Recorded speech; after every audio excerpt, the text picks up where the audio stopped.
My boyfriend is a spicy model, and my supervisor recognized him. I've seen that ass around here before. Posting here because my friends are busy, and I feel like this is the next best thing since I listen every week and love reading everyone's comments and opinions on stuff. We'll be your friends. Hey, thanks for listening every week. This comes from user I'm drinking apple juice on the r/OK Storytime subreddit. We like that name. I, 24 female, am a high school science teacher, and my boyfriend, 25 male, is an OnlyFans model. This is important. Yeah. Today after school, he helped me carry in some stuff for a lab I'll be doing with my kids. When he arrived, the principal, I'll call her Jan, was outside for dismissal and was able to meet him. While he was helping me set everything up in my classroom, Jan came in and asked if they had ever met, since he looked familiar. My boyfriend said he didn't think so, and that was that. When we finished, I gave him a tour of the school that ended at the office. Jan was still there and greeted us again before a look of what I can only describe as fear came over her face. She quickly excused herself, and we were left alone and confused. My boyfriend asked if maybe she recognized him from his OnlyFans page. I said surely not, because she's a middle-aged woman who barely knows how to use her phone. She knows how to use it enough. She knows how to use that phone. With one hand, specifically. He let me live in denial until I got a text from her as we were cooking dinner. She said this. Good evening, OP. What a way to Good evening, OP. Good evening, OP. I'd like to have a meeting with you and HR person from HR tomorrow morning. Please be in my office at 7 a.m. How is HR supposed to get involved here? Like, this is none of her business. Literally not. It's not even OP. This is OP's boyfriend. OP's boyfriend. And also, that you recognize. yeah, like you were on there. You're just disclosing your personal time stuff. Come Yeah. on. But like, what if you're like sexually confused and you're trying to figure this out? What? In a Confused. professional manner. I'm You're like, slightly he's confused in a confusing me. professional environment, and I gotta need HR. tell. Now I'm almost certain that my boyfriend was right, and she does know him from his page. He keeps trying to reassure me that it's not about that, but I can see in his eyes that he's at least a little proud of himself. Mhm. Yeah, it's People, probably I'm not kinda about famous. that. Although I would understand if maybe she had seen me on the, I get around. My He's stuff like, gets around. I got a lot of subscribers. Yeah. Who knows? Who knows? Maybe she does. I've kicked him out to go buy me some stress snacks. My friends are busy and my family doesn't know he's an OnlyFans model, so I don't know who else to turn to. Maybe y'all have advice for me. I want to crawl out of my skin. We do have some relevant comments here. I feel like they can't. What can they do? Oh, they can totally do. It's like once it's like the school board and like HR gets involved, it's going to be like a matter of like professional decency, and it's like It's the like, fact it's that they not had even him OP. come in to like That he like was on the like property? help stuff in the classroom So or something. stupid. It is going to be dumb though that it's literally just the principal's fault for like subscribing or whatever. Literally, she literally admitted to watching it, and OP's getting flack for Yeah. dating someone. Definitely It's not even- right. I disagree. I think Yeah. if anyone should get flagged, it should be the thirsty principal who's like subscribed to one of her like coworkers' Yeah. boyfriend's pages. I think that the boyfriend should put like his next thing, like his next post is just gonna be calling her out. Yeah. You Yeah, suck. it's like not even hot in any way. Just Yeah, it's him just being him like, wearing a you full suit. suck, You principal. Relevant comments. The dingo that ate your baby. That would be a ridiculous reason to be fired. I would recommend recording if you're in a one-party consent state for recording. She can't fire you because she's a naughty girl. She's a naughty girl. In response from OP. Actually, you know what'd be really funny before I get to the response is what if the meeting with HR is literally just so that she can be like, so what does he like? Does he like to go like on long walks on the beach? Like what's his favorite color? Like Would you share? yeah. Would he like to go on a date with me as well? Can he do a shout out? And I just wanted to make sure HR was here so that I wasn't crossing any lines by Yeah. saying this. Don't you worry. So OP's response to that comment about not being able to be fired. At the beginning of the year, one of my coworkers told me that another teacher got fired for wearing a skirt above her Oh knees. damn. So I don't know. I'm just freaked out, I guess. Is this And a then Catholic little- private school? Yeah, could be. Honestly, could be. From Solomon's Marbles, please say your union. Call your rep. Don't admit or agree to anything. In fact, just say as little as possible. If it's about his OnlyFans page, you're about to get paid. But here's a flip side. You said he helped you carry things in. Are you supposed to have visitors sign in? Did he? OP. Yeah, I asked for her permission a day in advance and had him sign in at the front office. They gave him a sticker badge. Okay, so OP's done everything by the book. OP did everything by the book. It's not her fault. It's not her fault that her boyfriend's hot and he can sell that And he hotness knows on the it? internet. Come on. All right, we have an update from a day after the original post. Hello, I'm not sure if I'm supposed to make a separate post for an update or not. Sorry. This is my first time actually posting on Reddit. I have an account for stalking, but my name is linked to it. Wait, OP has an account for stalking with her name attached? Yeah, don't worry about it. Doesn't seem like a good stalker. She told you not to worry about it. Don't Okay, worry about it. I'm not worrying. I asked for advice and y'all gave me so much. Thank you. I felt very supported. Also, a lot of you clocked it. I do work for a religious private school. Clocking in. Yep. That's while me your- punching in because while I your- clocked it. While your boyfriend's cocking in. I arrived for my meeting at 7 o'clock. Such an early meeting. I know a lot of you thought it was early, but school starts at 7:45, so it was a Ew. normal time for me. I did record the meeting, and even though I am in a one-party consent state, I asked just to be safe.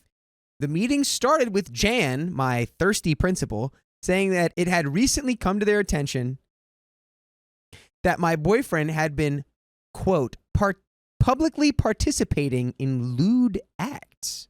I asked what she meant, since as far as I knew, my boyfriend had never had charges filed against him for something like that. That's when the HR lady, Pam, said that somebody, who they could not name names, but they just said it was a staff member, found his OnlyFans account.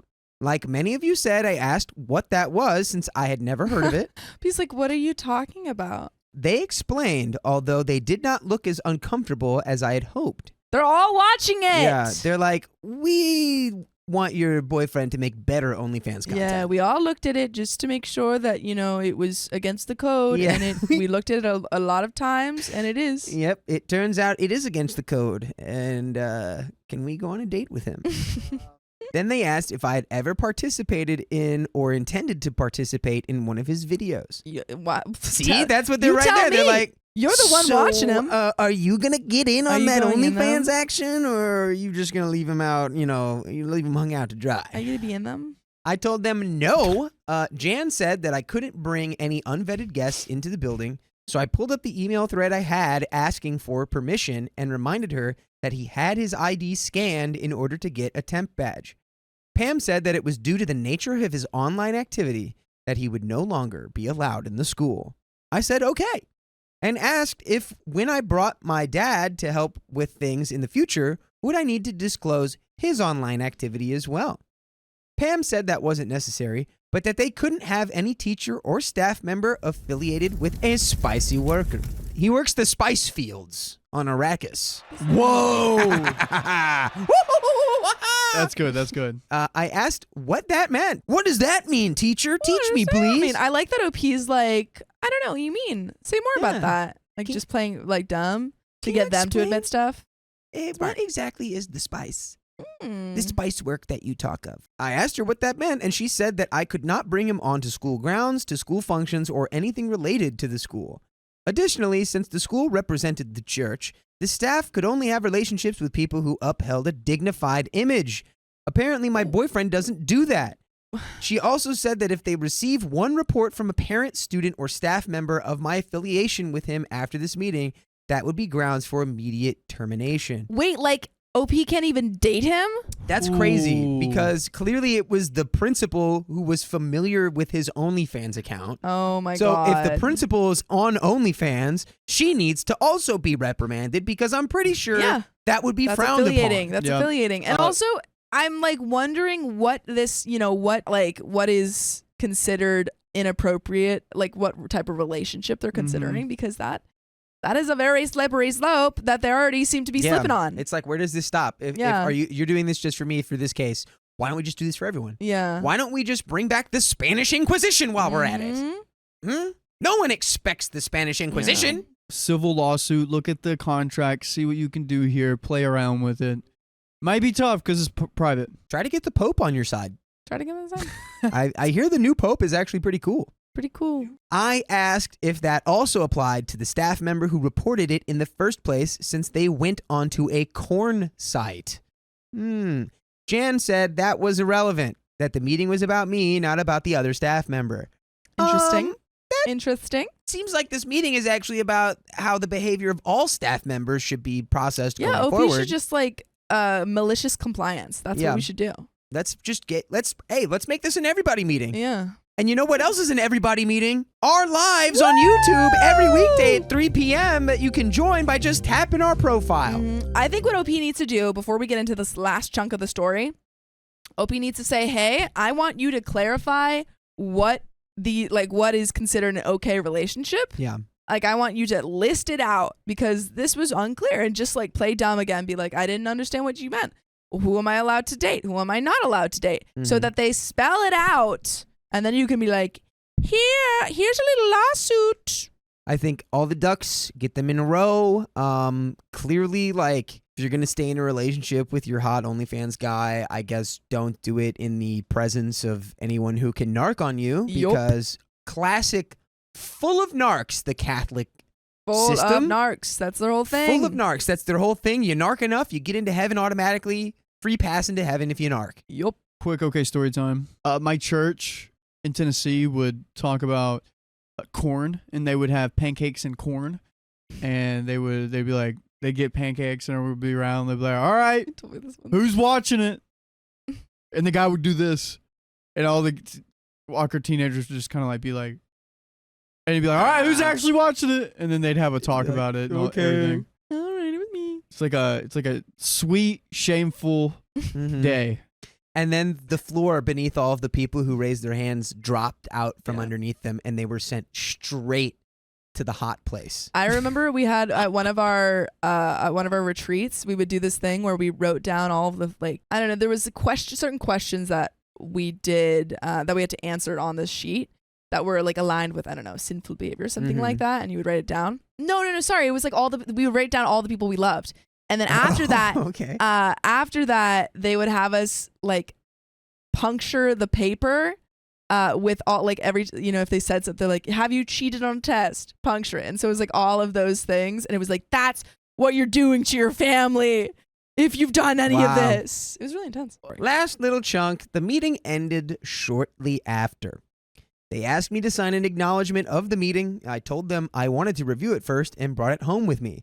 My boyfriend is furious and at the same time keeps apologizing, saying that it's his fault, but it's not. Aww. He was just born that hot, guys. He was just so hot. He was like, I'm sorry, I can't control it. I have to entrepreneurship my body to everyone. I'm just a big hot entrepreneur man. I don't know what to tell you. I don't know what else I could be in life. The standards for teachers are crazy. We're going to have a little Indeed/LinkedIn date. So hopefully I can get out of there ASAP.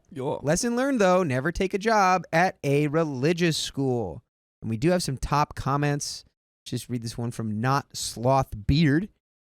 You missed your opportunity to ask Jan in front of HR if she ever figured out where she knew your boyfriend from, since she said he looked familiar to her. Oh, yeah, that would have been a great move. But I think HR would have just flipped it around and been like, this is a meeting about you. This is not about Jan. This is a meeting about you. Jan can't do that because that staff member is Jan. Yeah. Yeah, because she's the one who noticed. Yes. There is no other staff member. Exactly. It's just Jan. It was Jan. It's all Jan's fault. And I feel like the person who wrote this story definitely took like a lot of names from The Office. Yeah. Because we got Jan and Pam. So that means that her boyfriend is Michael Scott. Oh, Michael Scott OnlyFans. Michael Scott OnlyFans would be really funny because he wouldn't even make any OnlyFans content. No. It would just be like amateur, like magician tricks and like bad stand-up comedy. Be like, bad magician does some dirty things with his hands, and he does a card trick. Yeah, you gotta find your niche. Bad magician. My coworker's food makes me physically ill, so they called me racist. Oh. So I have a Korean coworker who was adopted when she was a baby by the whitest people I have ever met. I'm Hispanic and also adopted by the whitest people ever. So we, I guess, bonded over it at first. by the way, this comes from OK Television 1108 on the r/OK Storytime subreddit. So she talks about her heritage, though, as if she was raised Korean and pretends she doesn't have white parents, which I don't understand, but to each their own. So this coworker is constantly bringing Korean food into the office that smells so intense or bad, the entire office smells for the rest of the day. I have a sensitive stomach with smells and cannot handle it constantly. We also work an extremely small office space, so this isn't space where I can ask to move desks, or I'm bothered by some faint smell in the distance. Now, I wouldn't have an issue if it was once in a while, even once a week, but it's making me physically ill at my desk every day for months now. I really cannot emphasize enough that it's not the smell of intense seasonings or ingredients that is turning my stomach, but it actually smells like expired bad food. Oh. See, this is a slippery slope, though. So what this person is describing is fermentation. Yeah. I think there is more, but I think so far, based off what we know, I don't think you can directly go up to her because you can be kind of culturally insensitive. So I think maybe going to the, your boss or whatever and saying, hey, can we just have a rule where we don't eat inside the office? Yeah, Something like that. If it's really I feel like affecting there's a you. way you can, if you're being pushed to the point of like nausea and like Yeah, I barfing, think there's a way where you can be that you considerate. can be like, if hey, this is actually, it's not about your Korean food. It's just that I'm getting ill. I am getting Like, physically Can ill. you please help me? Yesterday was the worst. I couldn't take it anymore. I politely apologized and asked her if she could maybe consider eating in the break room because my stomach couldn't handle the smells. Oh. I would ask the same if our buddy Sam was bringing tuna sandwiches in. Was replaced tuna sandwiches with clam chowder. Clam chowder. Sam always eats clam chowder, and that's pretty stinky. Oh, yes. I think I said I'm so sorry 10 plus times in the process of asking because I know she is sensitive to it. She got quiet and threw out her food. Oh. No! Damn. And again, I apologized 100 times, but now the food was in the trash can, so she hasn't actually finished anything or fixed anything. Wait, read the next part. Next to my desk, and it was deadly the whole day. That sucks. Dang. Dude, that's perfect. Dang. You're having a problem, but you're trying to make it someone else's issue. It's like, it's your issue. You need to be able to figure it out independently of other people. OP? Yeah. If you're like the Korean food or the kimchi, whatever the smell is, it just like drives me insane. It's like, well, you don't have the right to tell someone that they just can't eat food. Yeah. No, absolutely. So you need to figure out how to solve it on your own. Yeah. Though I do think that there is a way, again, where they could just talk to they could say, hey, let's not eat in the, that would be the only thing they could do. Yeah, but then everyone can't eat in the office now. Yeah. And then it creates a problem for That's true. everybody. That's it's true. like so you gotta your solution is either nose plugs or Vicks Vapor Rub or Something like that. I don't know, growing up. And stop being so racist. I actually had to ask if I could go home an hour early, and she made an off remark that I didn't have to pretend to be sick. She wouldn't bring her culture to work again. I assumed things would be tense, but I woke up this morning to a bunch of posts on her social media dragging me by name as a racist. She went as far as calling me a white supremacist. OP is not white. Whoa. Yo, what? The beginning of the story, OP was like, I'm not white. In one, and said that I told her she wasn't allowed to eat anything non-American in the office as it offended me. That lady's going too far. That lady is going too far. That's not what happened at all. That's the craziest take you That's could possibly crazy. have on that after someone apologizes Yeah, 100 it's like, times. I'm so sorry, I'm so sorry, I'm so sorry. I'm so sorry, I'm so sorry. It's making me violently ill. I'm sorry, Yeah. I'm sorry. Racist! My boss even said we had to have a meeting this afternoon regarding issues with coworkers, which this is obviously it. And now I'm terrified of going to be fired for being a racist. Oh my god. Dude, you shouldn't even be terrified. You should just be like, here comes the money. Yeah, I mean, you haven't Wrongful done termination lawsuit incoming. I tried to apologize to her and tell her there may have been a misunderstanding, but she cried about how insulting her cultural food was the deepest racist attack she has ever experienced.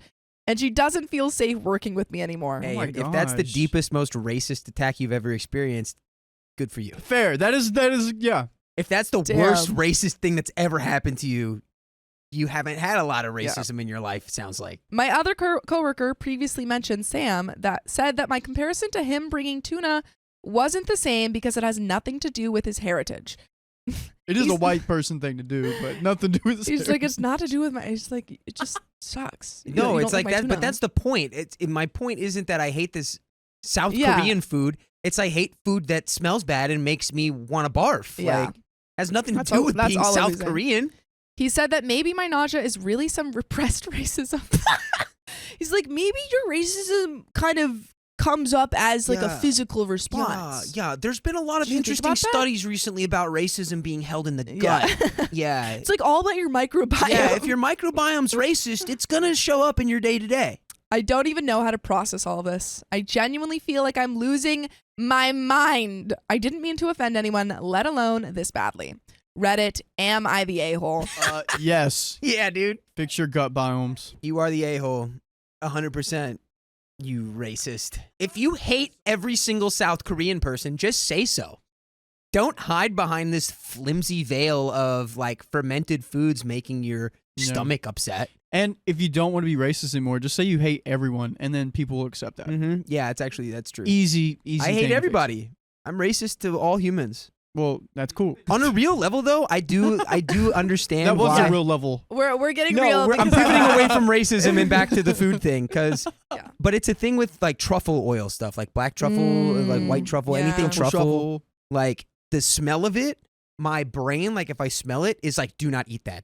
Yeah. Get it away from you. But the taste of it, I actually like. But just the smell of truffle oil stuff, like makes me want to reject the food. Like. I think there's also just, etiquette around bringing anything like really scenty Yes, into a scenty. small space. Yes. Um, Yes. Like That's also I very chose true. to not eat teriyaki beef jerky or peanuts on the plane. Well, yeah, you shouldn't. Yeah, peanuts. Wait, peanuts? Well, peanut Oh, allergies. peanut allergies. Peanut allergies. Inconsiderate much? But yeah, no, I think there are some relevant comments. So let's get into those. Honestly, the way they were talking about me being racist, I was Googling if I subconsciously, if I could get physically ill from it. Ever just meet people who make you question your sanity because of how serious and genuinely angry they are? And we don't have an actual HR department, just the manager who clearly already knows. Meeting around 3, so we'll see how it goes. But at this point, she's so upset in arms about me being a racist, I don't know if manager would even want to deal with the backlash. As far as pretending her parents are Korean, it's not that she acts as if they are, but she talks constantly about her birth parents as if they are her parents. Well, they are. And talks about Korea as if she was raised there. I mean, that's all she ever talks about, really. My mom and dad were Buddhist, so I keep their stuff with me. And her desk is covered in spiritual stuff from them, but it's all stuff she bought. Her actual mom and dad, who have come to the office before, are so sweet and nice, and she acts friendly to them, but calls them by first name basis. Mind you, this is a 26-year-old who never met her birth parents, was adopted around 1 year old, and has never been back to Korea since then. Basically, she talks as if parents are Korean immigrants, and she was raised by them with their culture, while the sweet couple who raised and spoiled her, she pretends doesn't exist. Ooh. And Obi says, I never said she couldn't eat it or bring it, just asked her very politely to follow the rule everyone else does. So this is already a rule. What, this is not like, saying, because it would be a stinky totally food? different thing if Yeah. everyone was like, you can't eat that, because that would be, I've not specifically good. asked Sophia not to eat meat anymore, and she's done that because of it stinks when she makes it. So now she's pescatarian. Yeah, I did it for Riley, not for any other reason. It's confirmed Sophia's got stinky meat. Yes, do you mean?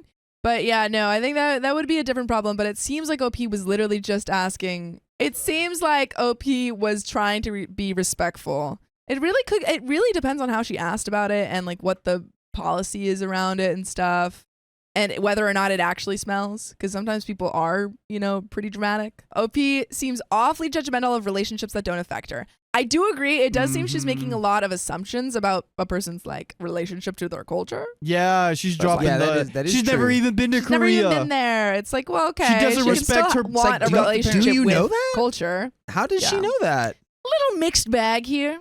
But I mean, if she called out the girl and being like, your disgusting South Korean vomit food needs to go away. that would be different. And so do you. That Back would to be wherever racist. you came from Yeah. because I hate you. And then it's That- like, all it's right. like, oh, well, there we go. yeah, that's pretty easy. Do I sense a little racism in that response?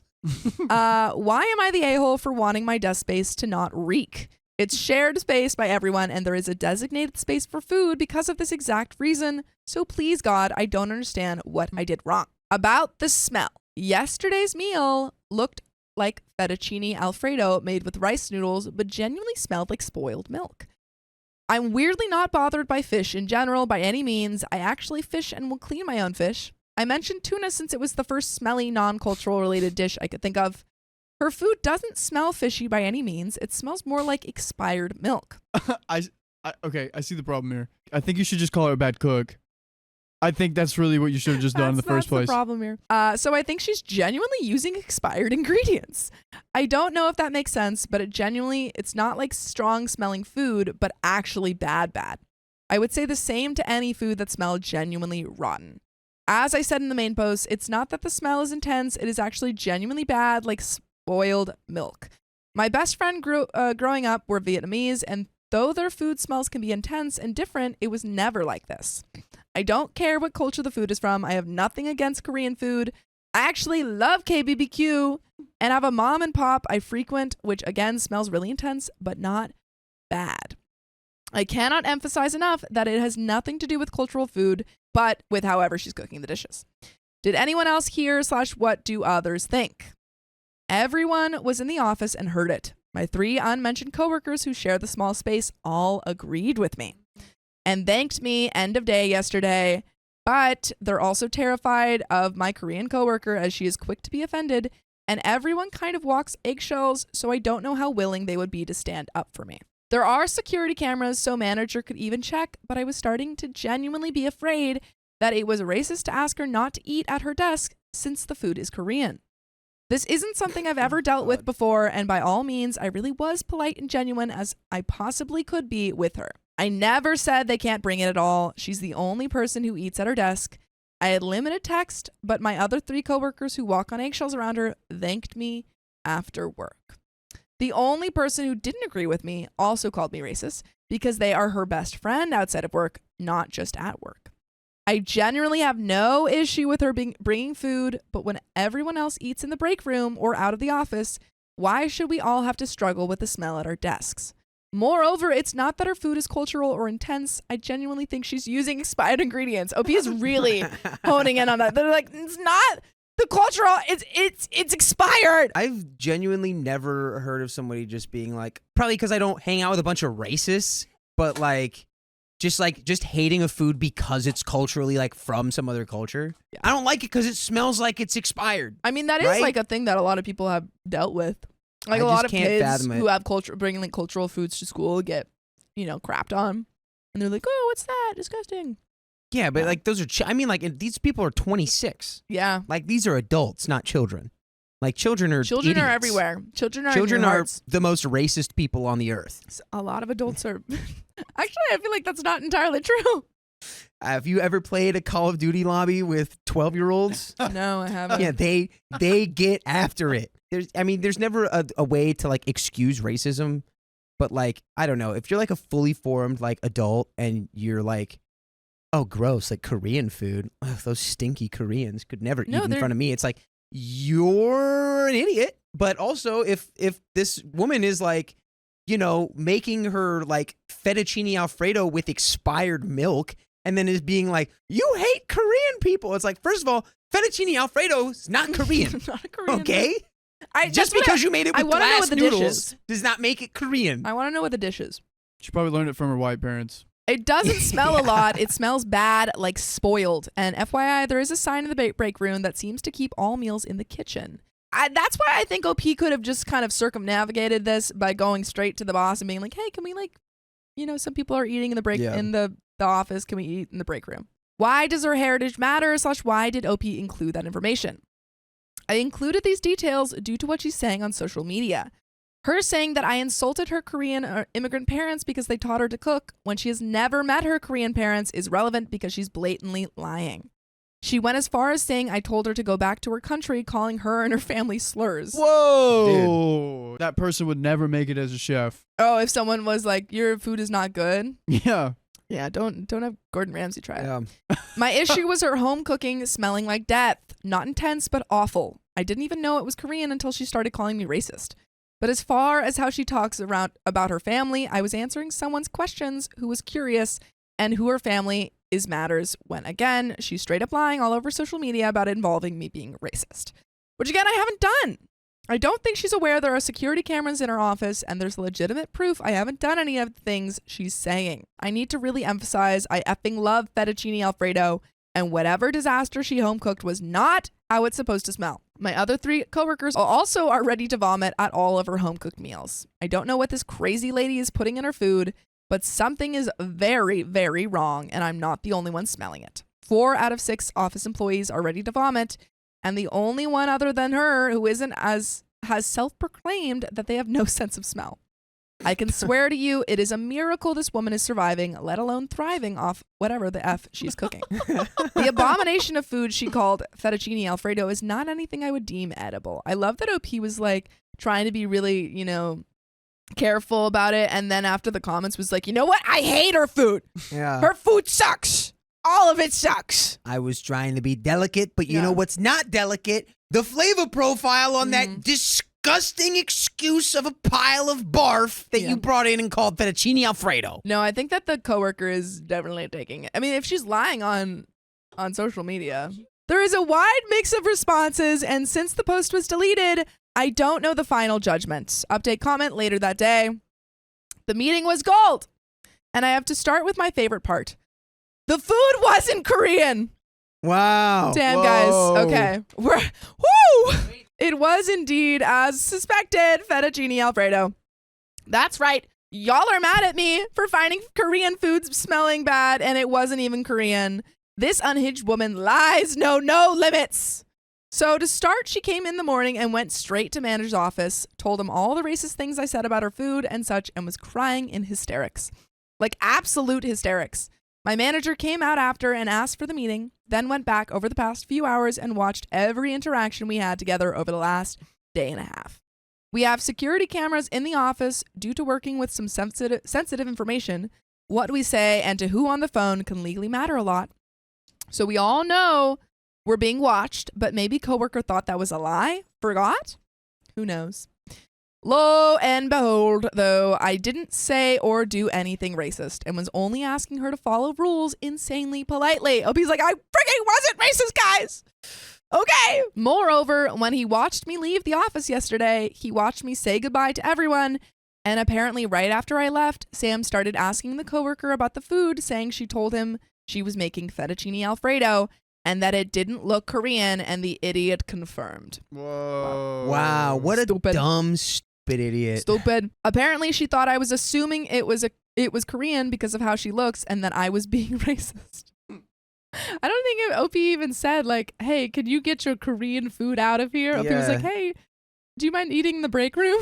Yeah, if you're going to eat spoiled milk for lunch, can you do it not next to me? Thank you. Damn. Yeah. She's like, you're racist. You must hate Koreans. Yeah. Lily Bonita says OP's racist to Italians, not Koreans. There we go. Yeah. Now we've got Ah, it. there it is. Yeah, there we go. She assumed because she looks Korean that me asking her to eat in the break room was an insult to Korean food and decided to just lie around that assumption.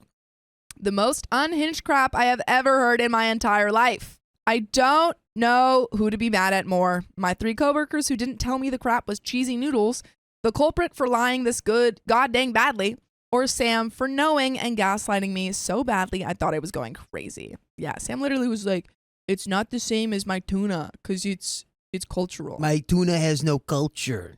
But you can know hate what? my cultureless tuna. But you know what you can't hate? Joining us live every weekday at 3 p.m. for live. Yeah, that's at you can't PST. hate that. You can't Just top hate our it. profile. If you hate it, we will ban you. We'll ban you. No, but We won't. We also won't do that because My- you're free to say whatever you Yeah, want. but there is a little bit more to this. But honestly, I think next time just go straight to your boss and say, "Hey, can we enforce the rules here?" Don't even bring up specific coworkers. It can just be like, "Hey, some people were eating in the office. Can we just eat in the break room?" yeah, if you work within the If it truly is a the problem. gears Yeah. and the levers of a bureaucracy, which would be the office, right? Mhm. There is the hierarchy of sort of control and power there. Just go straight to the person who has the authority to tell everyone what to do. Yeah, exactly. And Don't have even go them to her. tell. If you know she's a problem, maybe Opie didn't, but if you know she's a problem, She's Then South just- Korean, so we know she's a problem. You're making really risky jokes, man. Guys, it's He's finding it's the not- line. It's come on. I love like what did OP say? Like that's not. I love like, KBBQ. I love guys. Korean barbecue. How could I hate South Korean people? Dakota was just at KBBQ, guys. Don't worry. literally. I ate so much of it last night that it made me sick. Wait, you didn't have that last night. You said you had other things. He had it What do you again. mean? I did. Well, you did? And then I had more stuff after it that made me actually physically ill. And it Oh, wasn't that's what Korean it was. That's food. what it was. Okay, I was not listening Yeah. to your story earlier. I wish that I lived in South Korea. Honestly, that place rocks. Well, anyway, Yeah. my boss, thank God, was extremely chill about it with me, and we ended up shooting the crap for a short bit about some nerd stuff, and he told me she's being put on 2-week leave while he and the owner figure out how to fire her. Damn. Whoa. Without her just trying to sue and to try and relax a bit. She's definitely going to be like, "You're firing me. It's discrimination." Yeah. And She that was her definitely reaction. is. She's- That's absolutely going to be a... She's unhinged, but she's got to get out of there. She's a liability to the business. He also already had screenshots of her socials, and the company will be threatening legal action if she doesn't take it down. However, he did advise me, as many of you guys did, to consider a lawyer or restraining order because this thing is so unhinged. Truly unhinged, yeah. Yeah. So basically, I'm not effing crazy. As much as I felt like it all god dang day, effing fettuccine Alfredo. And there are some relevant comments to finish us off. Dude, on God, it shouldn't smell like that. I effing love fettuccine Alfredo. This woman should not be allowed within a 100-foot radius of a kitchen. I don't know how you could mess up something that bad. But when I say it smelled rancid, it was bad. I love how many comments from OP are literally just saying, "It's rancid. It's bad. You don't understand." It's soiled. No, like her cooking was all that bad, no matter what she brought. One day she made chicken noodle soup and it was so notably pungent, like a wet cloth shoe that was worn all day. She even offered people to taste it, and one of our other coworkers was so desperately curious as to why it smelled like that and risked it for the biscuit. They ended up vomiting later that day and saying it was the worst thing they ever tasted. I don't know what's wrong with their taste buds or sense of smell, but holy God, I don't even know how anyone could be so oblivious. How is she alive? How is she alive? That That's my description, question. that got me, dude. Yeah, I'm just wondering- The cloth, oh, God. I want to know how like her stomach is handling this. That's my question. Oh, she's got the iron gut. yeah. Dude, she's gonna No, definitely yo, survive strong. She whenever needs to everything's have going to her crap. gut biome studied. Yeah. Really. My coworker accused me of lying about the apartment I was renting, so I confronted her. She's the liar. To start out, I want to provide some background. Everyone in this story is in their 20s. My husband and I worked with this guy back in 2018/2019. Let's call him Jake. Jake wasn't a great manager, making bets with other managers on who can have spicy time with the most female employees. Sounds like a really bad manager. Yeah, that's Sounds not... like a manager you should report. Hopefully he's losing his bets. I hope so. He'd go on weird power trips and showed no respect for anyone unless it was to better him in some way. By the way, this comes from user Sad Tuna Salad on the r/OK Storytime subreddit. So, my husband and I ended up quitting before the pandemic, and he got fired as the pandemic started. I decided to come back to this place a year after they got new management. I enjoyed the job before, so I wasn't upset about going back. Well, Jake's girlfriend, Mindy, started working there this year as well. I feel like everyone who had previous experience with Jake gave her a fair shot. She was nice, and we became kind of close. I got her birthday present. She got me some as well. Things were chill. Mindy was traveling about 40 minutes to work. She would complain about how she can't cook, eat, or do anything while living in Jake's mom's basement more often than not. There's a dog in my lap. Hello. Oh, she's so cute. Look at her. How am I supposed to read a story when I got all this cuteness down here? What the heck? Hello. She's such a Okay, sweetie. hold on, but I have to keep reading. Okay. Hey, but come over here. Fast forward to these last 3 weeks. I have a side job of cleaning. I've been doing it for about 5 years, so I'm not an amateur. My old landlord from the same town we both work in contacted me to clean a 1-bedroom, 1-bathroom.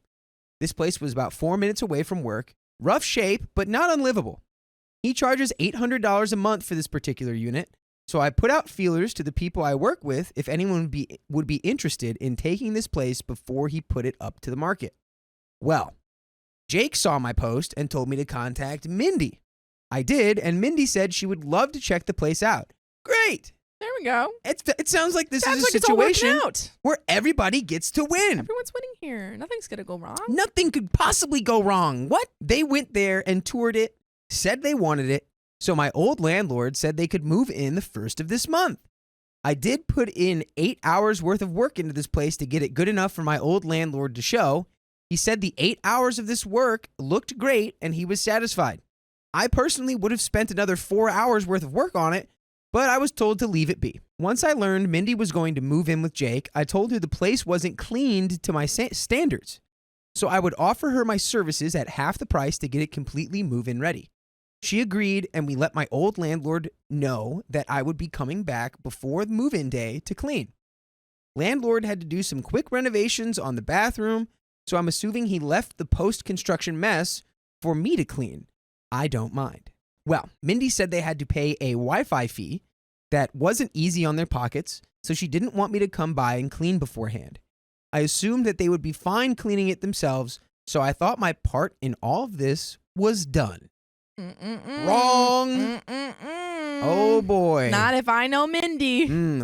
We got a classic miscommunication / poor communication scenario. Always happens from like Mindy. this. Mindy was like, we got to pay for the Wi-Fi. I don't know if I can afford you cleaning.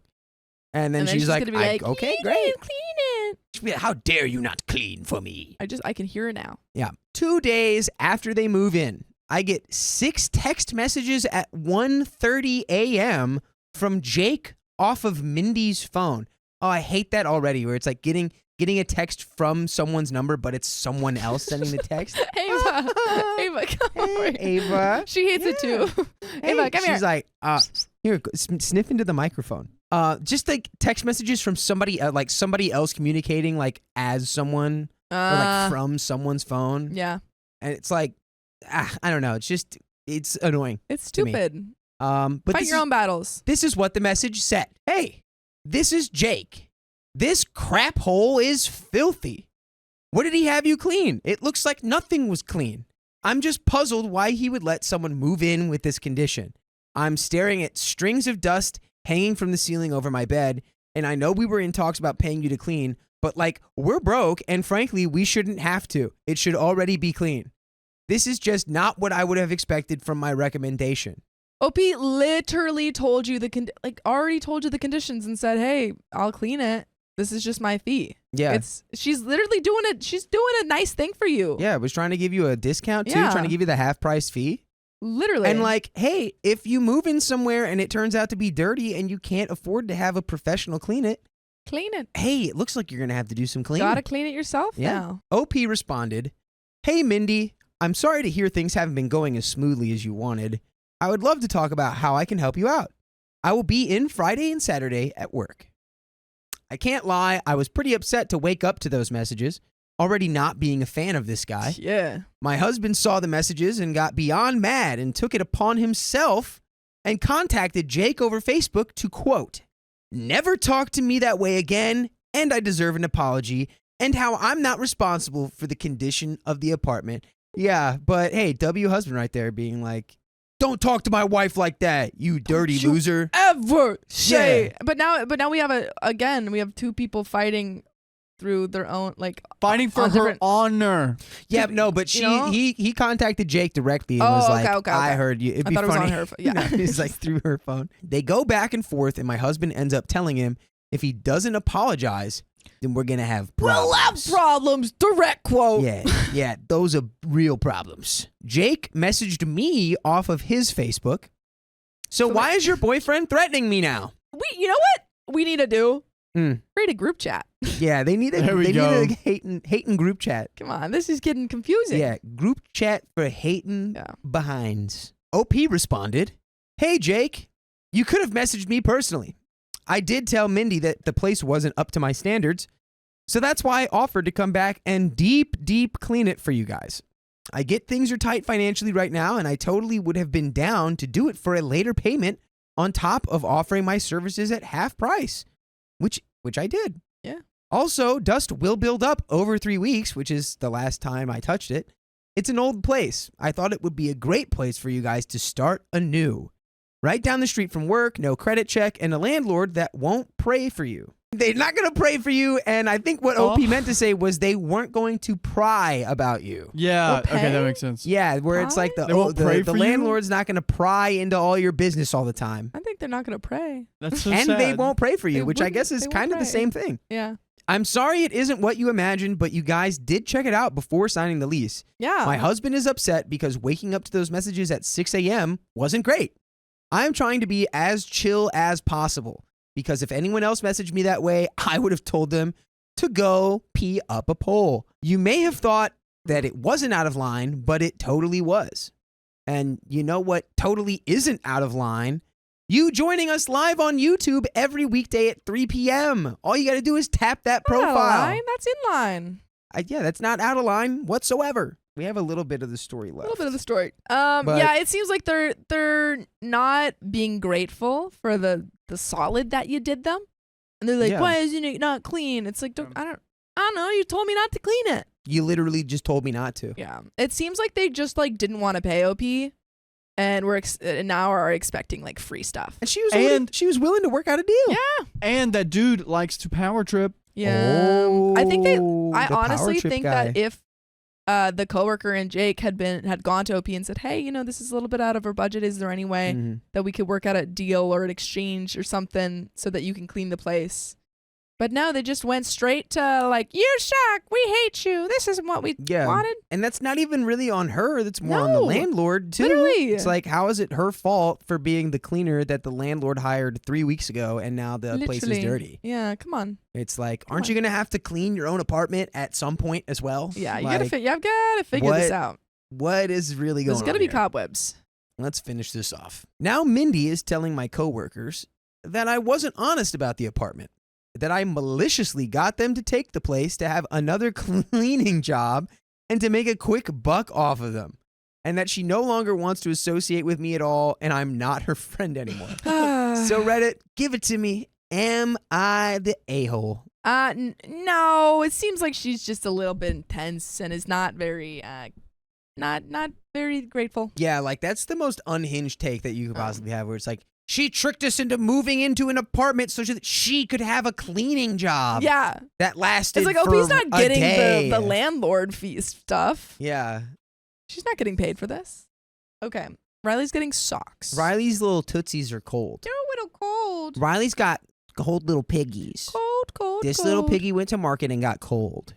And then this little piggy, that's the only one that I know from that song. My new coworker was my bully in college, so I told on her to HR. Oh, they follow you. I, 34 male, am a lead developer on a team of mid-tier software company that has around 100 or so employees. Basically, we are large enough that there are employees we can see, recognize, but not necessarily know their names. Recently, we had a new hire, Krista, 33 female, who joined the project manager part of the project that I was working on. I have a history with Krista from college. By the way, this comes from Do Construction 7435 on the r/OK Storytime subreddit. So, in college, I was a lot more in my own shell. I didn't really treat myself well. I was very much the introverted nerd, down to bad posture, poor fashion sense. And Krista did have quite a few friends in college, but at least in my view, she wasn't super popular, but she was well liked and was conventionally attractive. We shared a few classes together and one day asked me for some help on an assignment. I helped her on it and we talked, and from the sounds of things, she seemed genuinely friendly to me. I helped her on a few more assignments, and finally she asked me if I wanted to meet her after class at a coffee shop and talk. I said sure, and when I got there, Krista was nowhere in sight. I waited about 20 minutes before I called her. She answered and started laughing, and I heard several other voices laughing. Krista saying something like, "Why would I date a fat loser like you?" Oh, what? Wow. I looked out the front window of the shop and saw one of Krista's friends holding up her camera phone, and it looked like she was recording. For the next few weeks, there were jokes about me, flyers with my face from the coffee shop video, plastered up with creep in bold letters on top. I kept my head down, and within a month, the next big thing popped up on campus, and I was forgotten. Didn't stop Krista and her friends from going, "Ew, creep!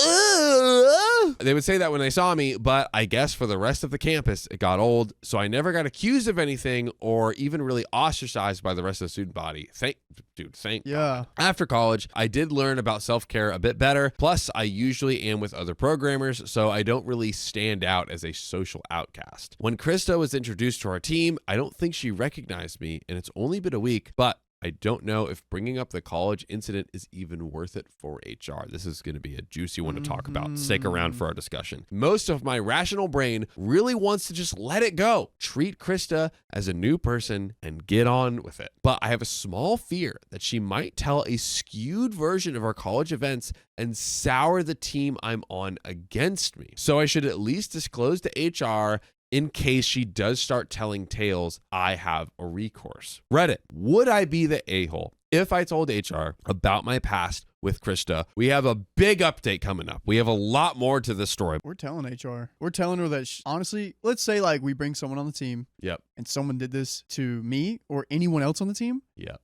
They're not working here. Yeah, because it's like you don't know if they're going to behave like that again. Yeah, and right? even that kind of past behavior, like that they're capable to doing that. For like us, at the end of the day, we, like other companies, they don't have the luxury of this, but we're like, we want to work with people who we love. Yeah. You know, it's like, we love Keon. Yesterday, some things happened. Some bad, mostly good.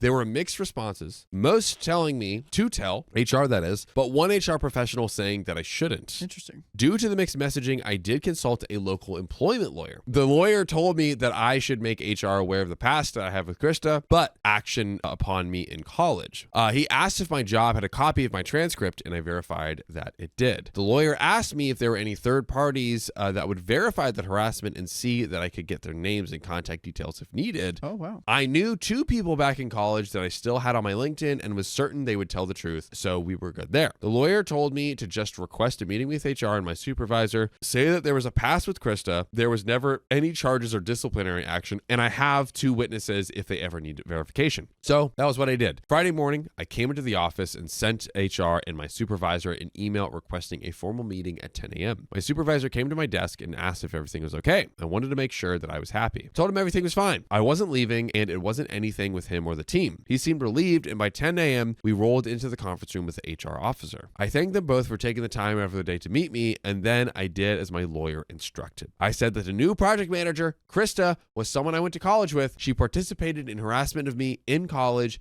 detailed how I never had any charges or disciplinary action, and that I had 2 independent witnesses that saw the harassment and gave them their contact info. This is so professional. My supervisor seemed shocked, and the HR officer went through the info I gave her for a minute, and then the 2 of them talked for a minute. Finally, Krista was called in. When Krista walked into the conference room and saw me, and HR and the team supervisor, she seemed shocked. HR started with something like, "We know the 2 of you have a past." Krista sat down and looked pretty shocked throughout. She did admit to the bullying. Oh, wow. But tried to reframe it as a misunderstanding repeatedly. She never outright said what the bullying was, but then she was told that since this was an incident in both of our pasts that no one once brought up again, that it should stay done. HR made it clear that this is not to be a funny water cool story to share. Krista and I both agreed on that, but still, Krista looked shaken. Noon was coming up right when the meeting was wrapping up. My supervisor in HR reiterated, neither of us breathe a word about the college incident. We're professionals. We're here to do a job. So I went for my break room for lunch, and actually, I felt like my appetite has finally returned. The last few days were stress-starving me, to be honest. I sat at a table with the rest of the development team, and we started eating. Halfway through my sandwich, another coworker, Sandy, 30 female, came by and said, "So I heard an interesting story yesterday about you and Krista." Stop! Wait, what? Stop, no. Which I might be getting my timeline wrong, but I believe we just had the HR meeting today, and she was like, "Oh, I heard the story yesterday." We are making sure Krista is not employed at this company anymore. Yeah, get her fired. She didn't get further because my supervisor was at our table, stood up, pointed at Sandy across the room at Krista, and said, "You 2, conference room, now!" Now, I wasn't privy to what happened in that conference room, but I did see the HR officer go into the room 2 minutes later, looking pretty pissed with a mustard stain on her shirt. So I guess she got the call and was interrupted during lunch. Not sure what went on. The rest of the team asked what it was. I said, I have no idea. And just kept eating. That's kind of funny. 5 minutes later, 2 more coworkers on other parts of the project were also brought into the conference room. Lunch ended. We went back to work, but speculation was high. It wasn't until 3 p.m. that the conference room finally emptied. So this was like hours. Krista looked like she was crying, and the others that were in the room with her seemed to treat her quite coldly. Not sure what this will mean, but it appears for now that Krista is still working here. I appreciate the lengths that HR and my supervisor are taking to ensure that this won't blow up further. Update number 2. Monday wasn't a crap show, so that was good. My supervisor and the HR officer did bring everyone on the team into the big conference room. For the HR officer said that we are a professional company, and while we do like to have fun, there are company outings like golf, bowlings, and main event. We are strictly professional and not to gossip about other coworkers' personal lives. Sandy and the other 2 coworkers were brought into the conference room Friday and looked pretty ashamed during this. Krista was sitting at the other end of the conference table, and there seemed to be a noticeable distance between her and the other employees. My supervisor said he wants to consider this matter closed and for us to get back to offering great solutions to our clients. Everyone filed out of the conference room and went back to work. Lunch on Monday was pretty tense, but Tuesday, management had a Mexican place bring in Taco Tuesday for us. Let's go. And the mood improved considerably. No, I don't gossip, but I did hear murmurs that Krista is now on her final warning and was put on a performance improvement plan, all within her first 2 weeks. That's crazy. Not sure how true these rumors are, but with how isolated Krista now appears to be to the rest of the team, it is clear that everyone else is not willing to socialize with her beyond their work functions. I considered this matter closed for myself, and if Krista worked hard and got her redemption arc, I'd be fine with it. But then last night happened. Not sure where Krista got my address, but she was outside my house last night, and luckily my doorbell camera caught it. Let's go. We got the recording. Go. We got the recording. Yeah. We got her in 4K, boys. Woo. So I can pretty accurately transcribe it. She rung and asked if we could talk. I said through the digital doorbell, there was nothing to talk about, and she better leave because this is now harassment. She pleaded for me to come outside and discuss it. I declined and emphasized that she's not welcome. She then said that she had a crush on me in college, that her friends found out she asked me to coffee and pressured her to turn it into a harassment campaign, and she was afraid of them disowning her for liking a guy like me. Guys, I wanted to laugh so effing hard. I was socially awkward back in college, but even I knew that this was BS. Hell, I wasn't even interested in Krista for a date. I just thought she just wanted to be my friend. I told her that I didn't care what she has to say. She has to leave. She told me I could just ask Sandy what she told her and it would clear this all up. I declined, and I said that this matter in the office is closed. Krista finally made an exaggerated sigh and walked off. I took the video recording from my doorbell and sent it to the employment lawyer, and will give it to my supervisor in HR today. Wow. How the tables have turned on Krista, and I love it. Ooh. I will be shocked if she lasts longer than this Friday now. How the F did she find his address, first off? Yep. Second off, makes up some BS story, tries to get Sandy involved. She's a crab in a bucket. Girl, all you had to do was just work hard. Update number 3. Chris is fired. Yes! I didn't even have to send HR the doorbell cam vid, but I did send it to the lawyer I was talking to. Lawyer is drafting a cease and desist and possibly a restraining order if needed. Krista somehow got my address from someone in IT. The new IT hire is suspended because of his data breach, and everyone got a memo about data security yesterday morning, including the usual about phishing scams. Krista's desk was empty when I came in yesterday morning. And since I'm taking the necessary legal steps, I'm considering this matter closed. Update number 4. Krista did show up at my front door one more time. I called the cops, and she was removed but not arrested, since she technically didn't do anything yet. Lawyer served her with a cease and desist, and it has been communicated to me that she understands. Work is almost back to normal. No one wants to talk about Krista anymore. I consider this truly resolved now. Dude. I feel like this was a kind of a textbook example of like, if you were like work bullying and harassment and stuff like that, do what everything OP did. Yep. I feel like he handled it perfectly. Because everything he did for the workplace, and as soon as it went outside of the workplace, what he did. Beautiful. My infertile coworkers are rude and disrespectful. So I announced my pregnancy to them. That'll shut him up. I, 32 female, recently discovered that I'm pregnant. Congratulations. This is great news as at a not so great time. I'm coming up on the anniversary of my siblings' death.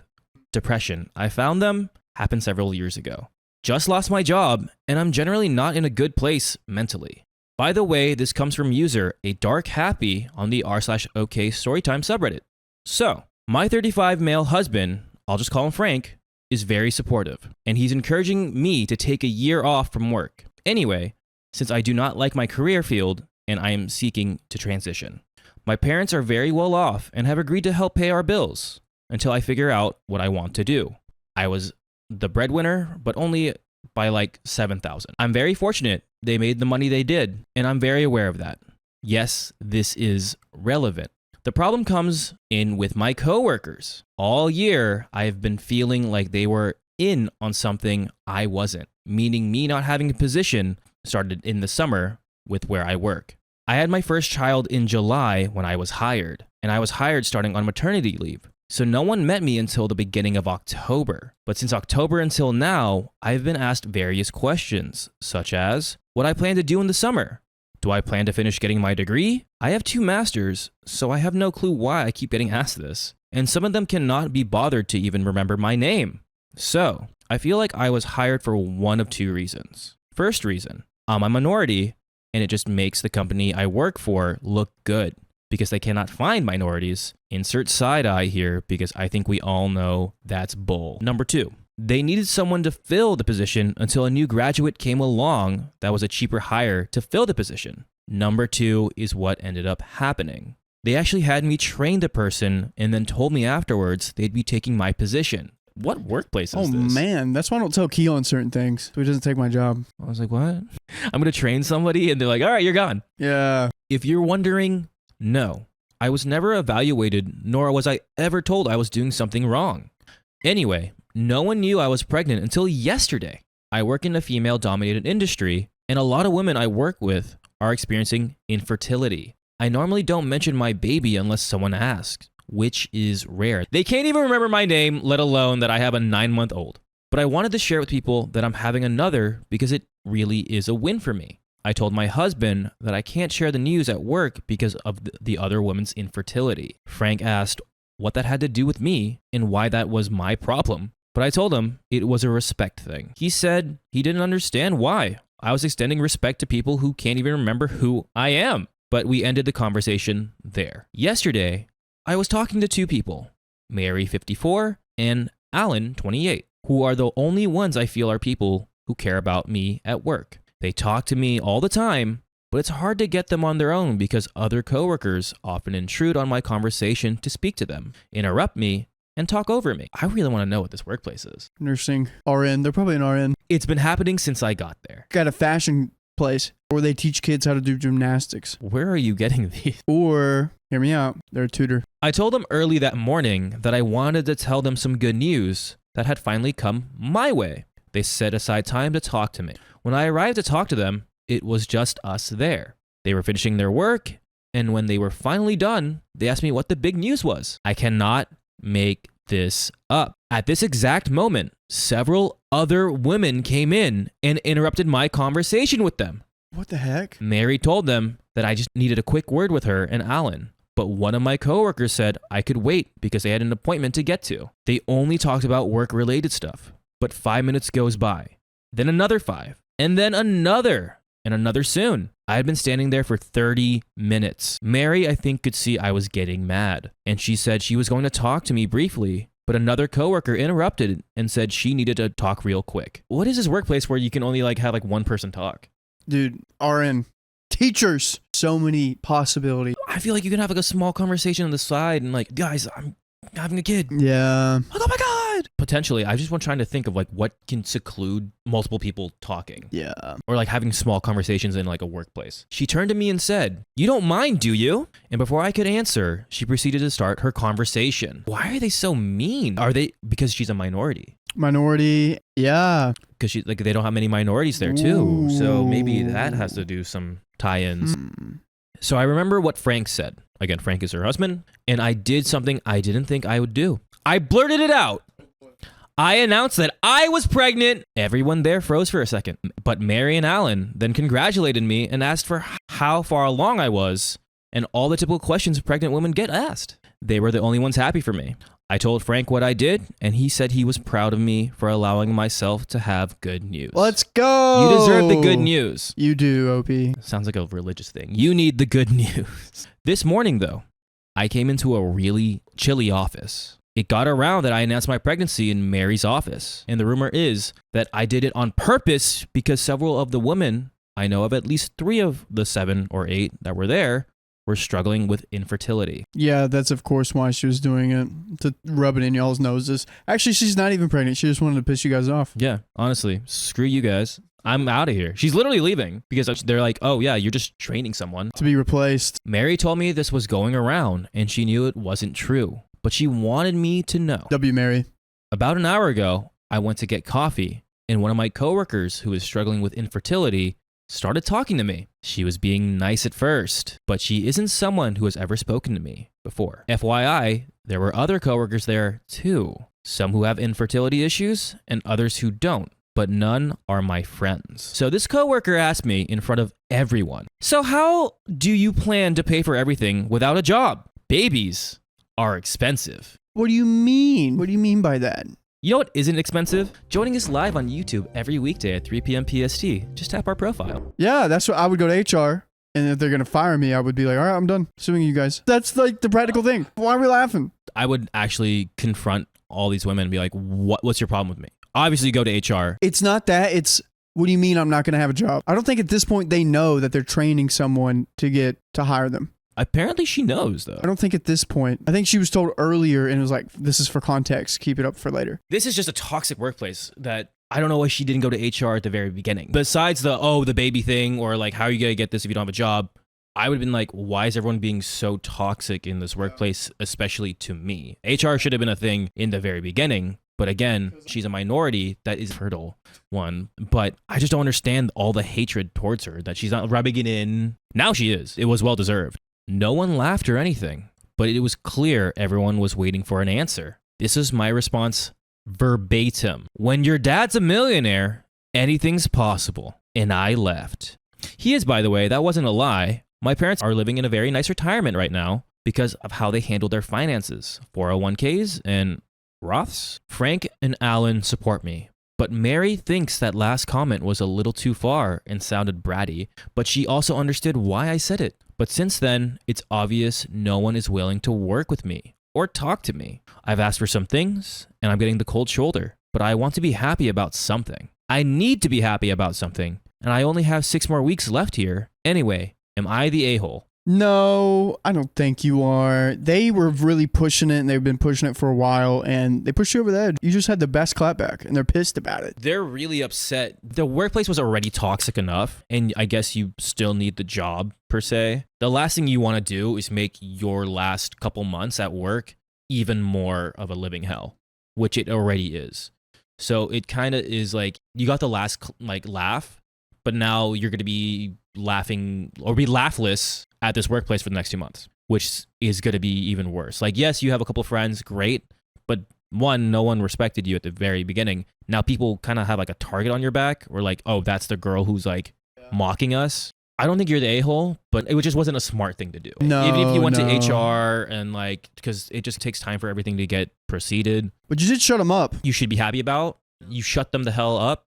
Great. But now it's going to be a very quiet 2 weeks or 2 months. I mean, so you're not the a-hole, but I think you should take a little bit more precaution of what was said at the workplace. I think you're good. They broke you, and that's how you responded, and they're just pissed that they don't have a better clapback. My old coworker said my swimwear is inappropriate, so I told her off. Oh, it's because you don't look hot in your stuff? I looking fine right now. I, 26 female, work for an amazing small engineering company, but I've always had an issue with a woman named Cheryl. Cheryl is a holdover office manager from when the current owner's dad founded the company. And the company is her queendom. Nepotism. We love Nepo babies. By the way, this comes from user DaffDadDM on the r/OK Storytime subreddit. So, I actually feel very sorry for her because she's divorced. Her kids don't speak with her, and I think the company's the only thing that she has going on in her life. She's like a grandma to the current owner, but he has admitted that he can't wait until she retires because she is overbearing with him too. The company had an amazing year, and our owner decided that we were essentially going to shut down for the month of June. And he was going to host an optional retreat in Mexico where he would pay for all food, drinks, and accommodations, but we had to pay for our own plane ticket? Done. When I found out Cheryl was not planning on going, I could not sign up fast enough. I flew down with a friend/coworker, and the second we got our bags, put it away, it was bikinis on and straight to the swim-up bar. On the way down the hallway, we ran smack into Cheryl! We tried to be pleasant, but she looked me up and down like I was dressed like a streetwalker, and she looked so disgusted. She was just jealous. My friend and I walked along smirking that we weren't in the queendom and made jokes about finding Cheryl, a nice man. So she'd either get spicy sleep or...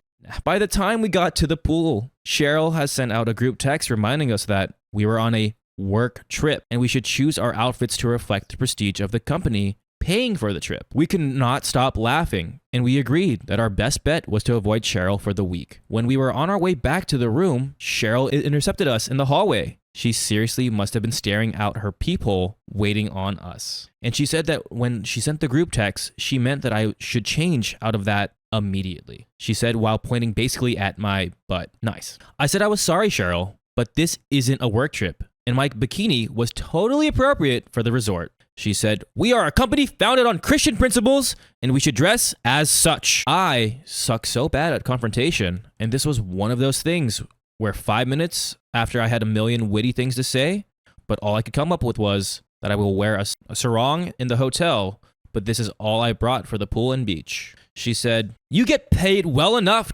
Go buy something more appropriate. The get paid enough comment made me see red because that is so none of her business.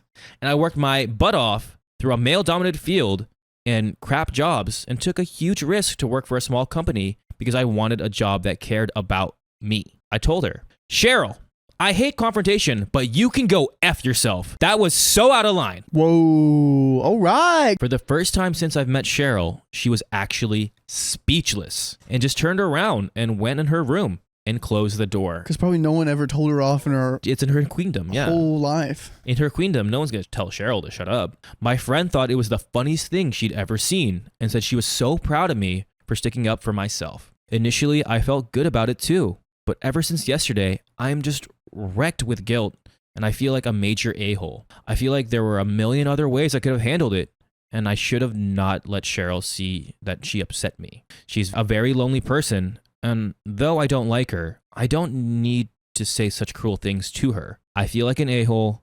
Am I the a-hole? There is an edit. Ooh, I don't think you should put that she's a very lonely person and stuff on you. It's understandable why you feel guilty. I don't know. Honestly, I'd say you could have handled it a little bit better. She came up on you. She did attack you. Cheryl is definitely being out of line. 100%. Oh, yeah.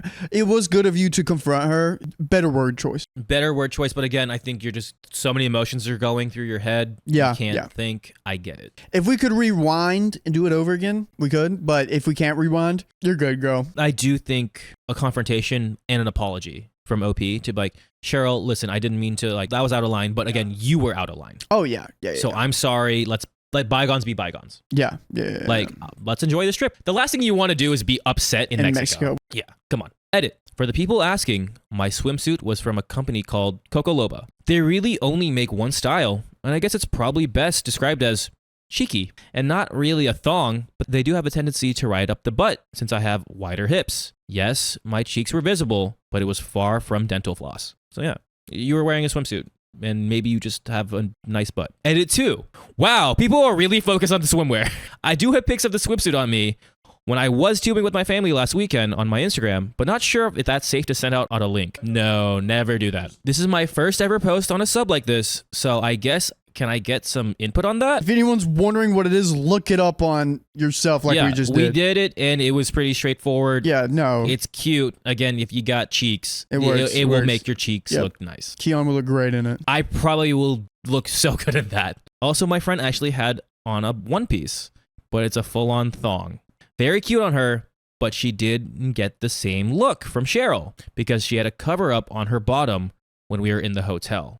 So she had a towel on. Okay. Edit 3. I had zero idea this would blow up the way it did, and I had no idea this would get so much internet snark. Please keep in mind, I tried to post this originally on the other Am I the A-hole sub, but they have a word limit, so I had to come up with some word economy, and even then, didn't make it. So I posted here. Some of the things I wish I could have included in the original. This is not a work trip. In fact, the Evite said specifically, it's not a work trip. It's tangible bonus for a job well done this year. There is no mention of a dress code, and I am dressed well in line with other women at the resort. In fact, some are way more scantily dressed than me. The resort is huge, and I would guess there are probably 2,000 plus guests total. I think maybe 10 people from our office are coming, plus some families and kids. There are no dinners, events, meetings, hangouts, or obligations. So no way could this be considered a work trip. Because I thought it was like, my other thought process, small company, it's probably like 10 of you there. It's a small resort. You guys are like,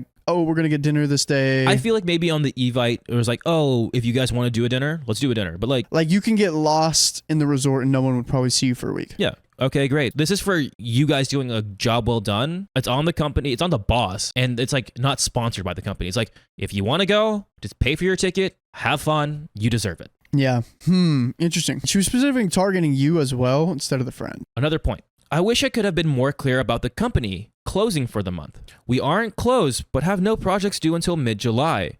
And we all have the option to work from home, take time for graduations and vacations. This hasn't happened in the 3 years I've been here, and I don't think it will happen again, but it's been really nice. The trip to Mexico is also not a month long, it's up to a week, centered around yesterday to Saturday. But you know what you can do 7 days a week? You can join us live, 3 p.m. PST. Just tap our profile. Just tap it. Yeah, Cheryl, come on, girl. You're little out of line. The fact that this is not stamped like this is a work trip, it's like, no, this is a trip paid for by work. Yeah. That's all it is. You guys did a job well done. Go have fun. I think Cheryl needs to, again, OP said, mind her own business. But again, the way you went about it with Cheryl, like I said, let bygones be bygones and apologize. Even the manager or the boss or whatever of the company was like, I can't wait for her to go. Oh, man. Because Cheryl is just like so overbearing.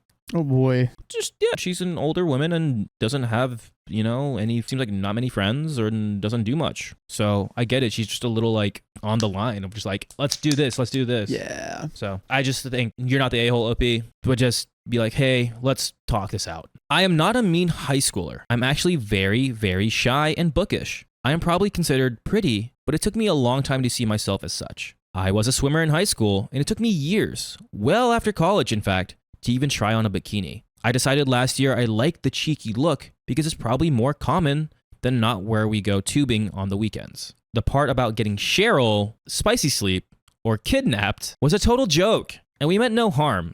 It was only between the two of us. It really surprises me people are so hung up on that, and I find it hard to believe that most of everyone hasn't made a similar sort of joke about a frustrating coworker. I say this about Riley all the time. If you haven't, I guess that's good. Gallows humor is huge in the engineering field, and I deal with jokes along those lines all day at work. That is it. Nice. Yeah, hopefully your trip is funner and you don't have to worry about Cheryl and Cheryl gets loose. I think Cheryl needs to get loose. Cheryl definitely is, she's there. I'm pro getting laid for Cheryl. Oh, yeah. Help. I think I would go up to Cheryl. I'm like, hey, Cheryl, listen, we're in Mexico. Let's get you laid, girlfriend. Let's get you some spicy sleep. Let's have some fun. If she's not like that, I'm like, all right, then we're going to go have fun. You do your own thing. We won't bother you. You won't bother us. There we go. Easy. It's a big resort.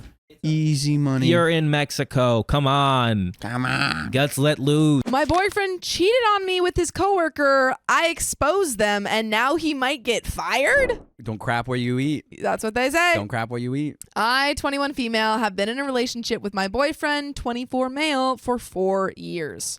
And we have a 3-year-old child. Our relationship was fine until he started his new job around September last year. This is already sad because the kid is involved. By the way, this comes from Exercise Neat 2724 on the OK Storytime subreddit. So, I live with my family and our child while he lives alone, so we often visit him. My family doesn't like him for some reason, so it's usually just me and our child visiting him. When he got his new job, he decided to rent an apartment near his workplace instead of taking up the accommodation provided by his employer, for the sake of bonding with our child in the future. It didn't bother me to bring our child to him since it's our only opportunity for them to bond due to our family situation. For the first 2 months, we visited him often, spending time together on his days off. It does sound kind of like they are a little bit broken up. In early November, he mentioned that he was short on his rental budget and asked if I was okay with him staying overnight at his workplace. During his first 2 weeks there, everything seemed okay. But I noticed he was frequently checking his female coworkers' profiles on social media, liking and commenting on their posts. This made me uncomfortable and jealous. When I confronted him about it, he said he was just interested in their lives because these coworkers were having issues at work. He dismissed my concerns, saying I was just imagining things. By the 3rd week of his stay at work, our relationship started to deteriorate for some reason. We hardly talked. When we did, it often led to arguments. He also started drinking with his coworkers without informing me, and when I found out, he would lie about it immediately. I had a gut feeling that something was going on behind my back. I decided to check his social media account since we shared passwords. I discovered he was constantly stalking a specific female coworker who seemed to be receiving more attention from him than I was in recent days. I confronted him again, expressing my discomfort with his behavior, but he once again dismissed it, insisting that nothing was happening between them. He mentioned that this girl had a boyfriend and they were planning to get married soon. Let's call her Erica. Erica had been in a long-term relationship for 5 years, planning to marry soon. I felt incredibly uncomfortable and jealous at the time, and he suggested that we take a break to give each other space. In the first week of December, things escalated. On December 6th and 7th, 2023, I saw 2 social media posts hinting at something more. If you want, I will fight for you even if it's not allowed. Directed at a specific person, Erica. So I believe that is OP's partner saying that. The first post was a song about a boy expressing his feelings for someone and wanting her to confess her feelings back. The second post featured a shoe with a note saying, "You're a size 42 and I'm a size 44. I like you, but it's not allowed. But I can pursue you if you say so." What does that mean? Those are the lyrics? Oh, no. It says the second post featured a shoe with this note saying you're a size 42 and I'm a size 44. I like you, but it's not allowed. But I can pursue you if you say so. What does that mean? It's a little Romeo and Juliet foot action going on. I'm sorry. Was that a poem? Was that a free verse poem? I think you just don't get his art. I just don't get it. Art is subjective and I hate this art. Okay, so you're being a cynic right now. I gathered the courage to message Erica. I asked her these questions. Hi, can I ask you something? Are you a size 42? And is, referring to my boyfriend, courting someone in your workplace? She responded with either nothing or no to my questions. I also warned her not to tell my boyfriend that I was gathering evidence of his actions. What is this? To my surprise, Erica told my boyfriend that I had asked her these questions. You're stupid. Obi, she's good friends with your partner. Yeah. And you're like, I'm going behind his back, but I'm assuming you have loyalty to me, a complete stranger, over your good friend. She was like, I warned her, and she did it anyway. The whole story, OP's been very naive. It's like, my family hates him. I don't know why. Our relationship started failing. I don't know why. She told my partner. I don't know why. Does Erica not follow the girl code? No. Erica, come on. After that, my boyfriend messaged me immediately telling me to stop bothering Erica and insisting they weren't doing anything wrong. Dude, she's my coworker. He said I had asked for space but was still causing trouble for him. I reminded him that I wouldn't have asked anyone else if he had been truthful with me from the beginning. He clearly denied everything to my face, which made me feel like they were lying to me. Fast forward to our 4th anniversary, he acted as if nothing had happened, greeting me with a happy 4th anniversary and saying, I love you, etc. I don't understand any part of the relationship. On the evening of December 11th, I monitored his account and he casually informed me he was going out for drinks with his coworkers. I pretended to be sleepy and said I was going to bed, but in reality, I continued monitoring his account. This is incredibly unhealthy. Yeah, risky maneuver. I think you might have to leave this man, OP, because this is incredibly unhealthy. Yeah, OP's behaviors are not being supportive to herself. Right after I pretended to be asleep, he quickly changed his password, but luckily I could still access his account through my Messenger app. Honestly, it's weird because I feel like he's going to be in the wrong later in the story, but right now I'm like, that's fair. Your partner keeps breaking into your account. It's interesting to like hear the title first and know. Yeah, but this behavior is like so messed up. OP's behavior. I'm not trying to judge. It just feels like kind of childish and immature. It feels like she's very young, but she has a 3-year-old kid. While they were drinking, he saw Erica waiting outside their workplace. He messaged Erica asking why she hadn't gone home yet. In the dimly lit area where she was waiting, he sent caring messages and even asked if Erica's boyfriend would be the one picking her up. He even said, "Don't go to sleep yet. Let's chat when you get home." A few minutes later, they started chatting. They asked each other how their day had been. And then my boyfriend began to confess his feeling. Dude, you suck. I thought you guys were just going to be pals. Yeah. He even unsent the message to make Erica guess what it originally said, and their conversation continued. My boyfriend confessed to Erica, saying, "From the first day I liked you because you're reserved and quiet. I like that you don't talk to me. When you understand your place as a woman, I like that. It's really attractive," which is unlike me. He also tells Erica that he purposely chatted with her and changed his password so that I wouldn't find out. That did not work out well for you. Yikes. Yeah. Jeez. Maces Racer says, "Didn't OP call him a stalker earlier? I'm not sure she understands what is and isn't stalking." I didn't catch that part, yeah. but yeah. After they finished chatting, I immediately messaged my boyfriend telling him that we're done, and that I'm tired of listening to his lies, and that I hope he and Erica will be happy together. The next day, someone suddenly messaged me asking if I knew someone named Erica. Let's call him Peter. Is this Erica's partner? He asked if I had any information, but I was still shocked about what happened.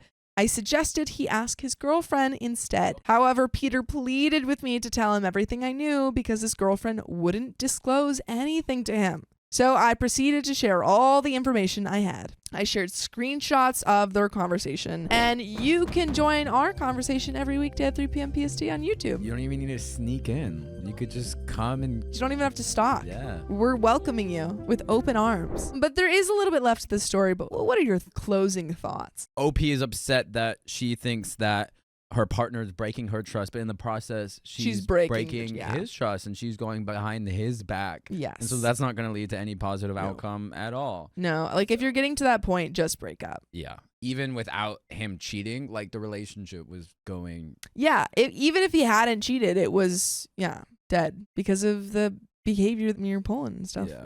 And also, it just seems like they have a lack of intimacy and transparency and closeness. Yeah. Which I think might have, developed from their living situation of being separated. And, it seems like they don't see each other too much. Yeah. And also to just verbalize, because it needs to be verbalized, that this is one person's story and this is limited context. And we have no idea what's happening outside of this. We have no idea what the orientation of the relationship is. To me, it feels like a ton of context that is missing from this.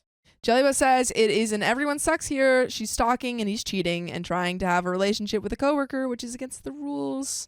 Yep.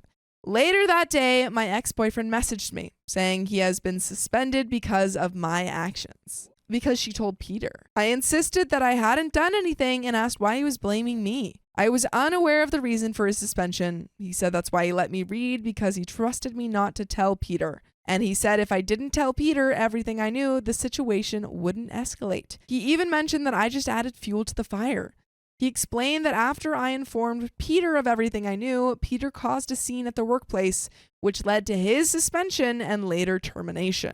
I believe Peter also works there. So am I the a-hole in this situation? So Peter is Erica's partner, and he also potentially works at the workplace. I believe so, yes. Okay, I guess because he works with the person that his partner is potentially cheating on, and that's why he brought it up at the workplace. I was like, if you have drama with your own partner, talk to them in the privacy of... No, I think they all work together, and he was like, "You're freaking cheating with my fiance," or whatever. Yeah. Heliana Bain says if there's nothing to tell, he cannot be in trouble. Yeah. My husband hid having lunch with a coworker and said my food was tasteless. What do I do? Divorce him.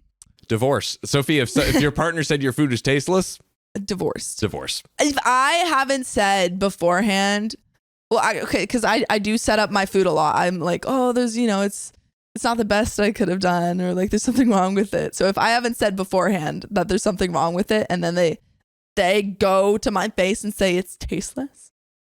Done. This comes from Throwaway Lunch, who says, context, I'm 38 female, husband is 38 male, and coworker is 25 female. I want this to be quick. I feel really weird about this, and I'm on the verge of asking for a separation. So I've been with my husband for 15 years, married for 11. Amazing relationship, small bumps, of course, but nothing like this. I've always made lunch for my husband to take to work. Adorable. And up until a little over a month ago, that was fine. Middle of March, he said that a new Turkish food stand opened up outside his office and that he had been eating lunches there instead because they were good. All right, no problem. So he completely stopped asking for lunches. I had maybe packed 5 during this time frame for him, but I'm not even sure he was eating them now. So on Thursday, I was at home working and I had a phone call from him.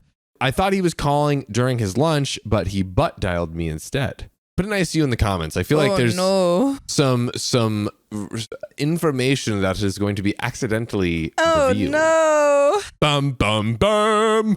At first, I didn't hear much, just him talking to someone, and I was about to hang up until I heard a woman's voice. No. I wouldn't say I'm a jealous person, but I was a little bit curious, so I muted my call at work and listened.